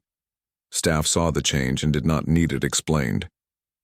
At the landing window, the lawn looked less like a trap and more like a map. In the study, the drawer with the wire stayed closed. The panel stayed flush, useful, and unremarkable. The key pressed a small square against her leg. Patient. He placed his knuckles to her cheek, not heat and somehow full of heat. She leaned and the distance stopped being work. Stay. With you. And for yourself. For both. They kissed again. Deeper. Unhurried. The way you taste the fruit of a tree you planted and tended through storms. Hands found waist and shoulder. Breath learned a shared pace. The chain brushed his skin and sounded like silk. They kept the scene human and quiet. Clothes moved because bodies do. The room remained a room. They made something that needed no words and broke none. After, the lamp felt warmer on skin. Night outside decided to be kind. He drew her close and let his hand rest at the base of her neck, steadying rather than owning. She lay with her ear on a beat that had governed men and rooms and now offered itself gently to two people. Home. Here. And anywhere you are. He didn't answer because the answer already lived under her ear. Somewhere a car took the road's long curve and became another story. The house learned two footsteps moving out of the study together. The first hint of morning found them unhurried and awake. Staff would reset the glass room. Guards would change posts. The city would pretend it had always been this bright. The docks would be quiet where it mattered and busy where it did not. Phones would carry softer words. Certain names would not be said. They stood at the balcony and watched the lawn take light. Frost withdrew. A bird tried a note and kept it. The gate held. Your rules, she said, keep making them. Only if you break the wrong ones. She held the key and turned it once, a small gleam between two fingers. Rule 4. No secrets between us that can kill us. Agreed. Rule 5. You choose. Touch me when I forget who I am. He did, simple as that. The day began. The house didn't feel like a cage anymore. It felt like a place meant to keep two people alive around a dangerous world. The desk would hold plans, not verdicts. The panel would guard what needed time, not fear. The chain lay quiet where it was part of her rather than a mark on her. They took coffee in the glass room and the first of 100 small talks that would build what they had promised. Staff looked once and understood the new map. The woman in black adjusted a vase and approved with the slightest tilt. The lawyer would come later with a clean ledger. Jonas would eat breakfast at a table where no one owned him. They sat. Morning set itself around them. He reached for her hand the way a person reaches for the right tool without thinking. She let him because it already belonged there. Ready? I was built for this. Both were true. The day agreed. The house agreed. The quiet agreed. They began.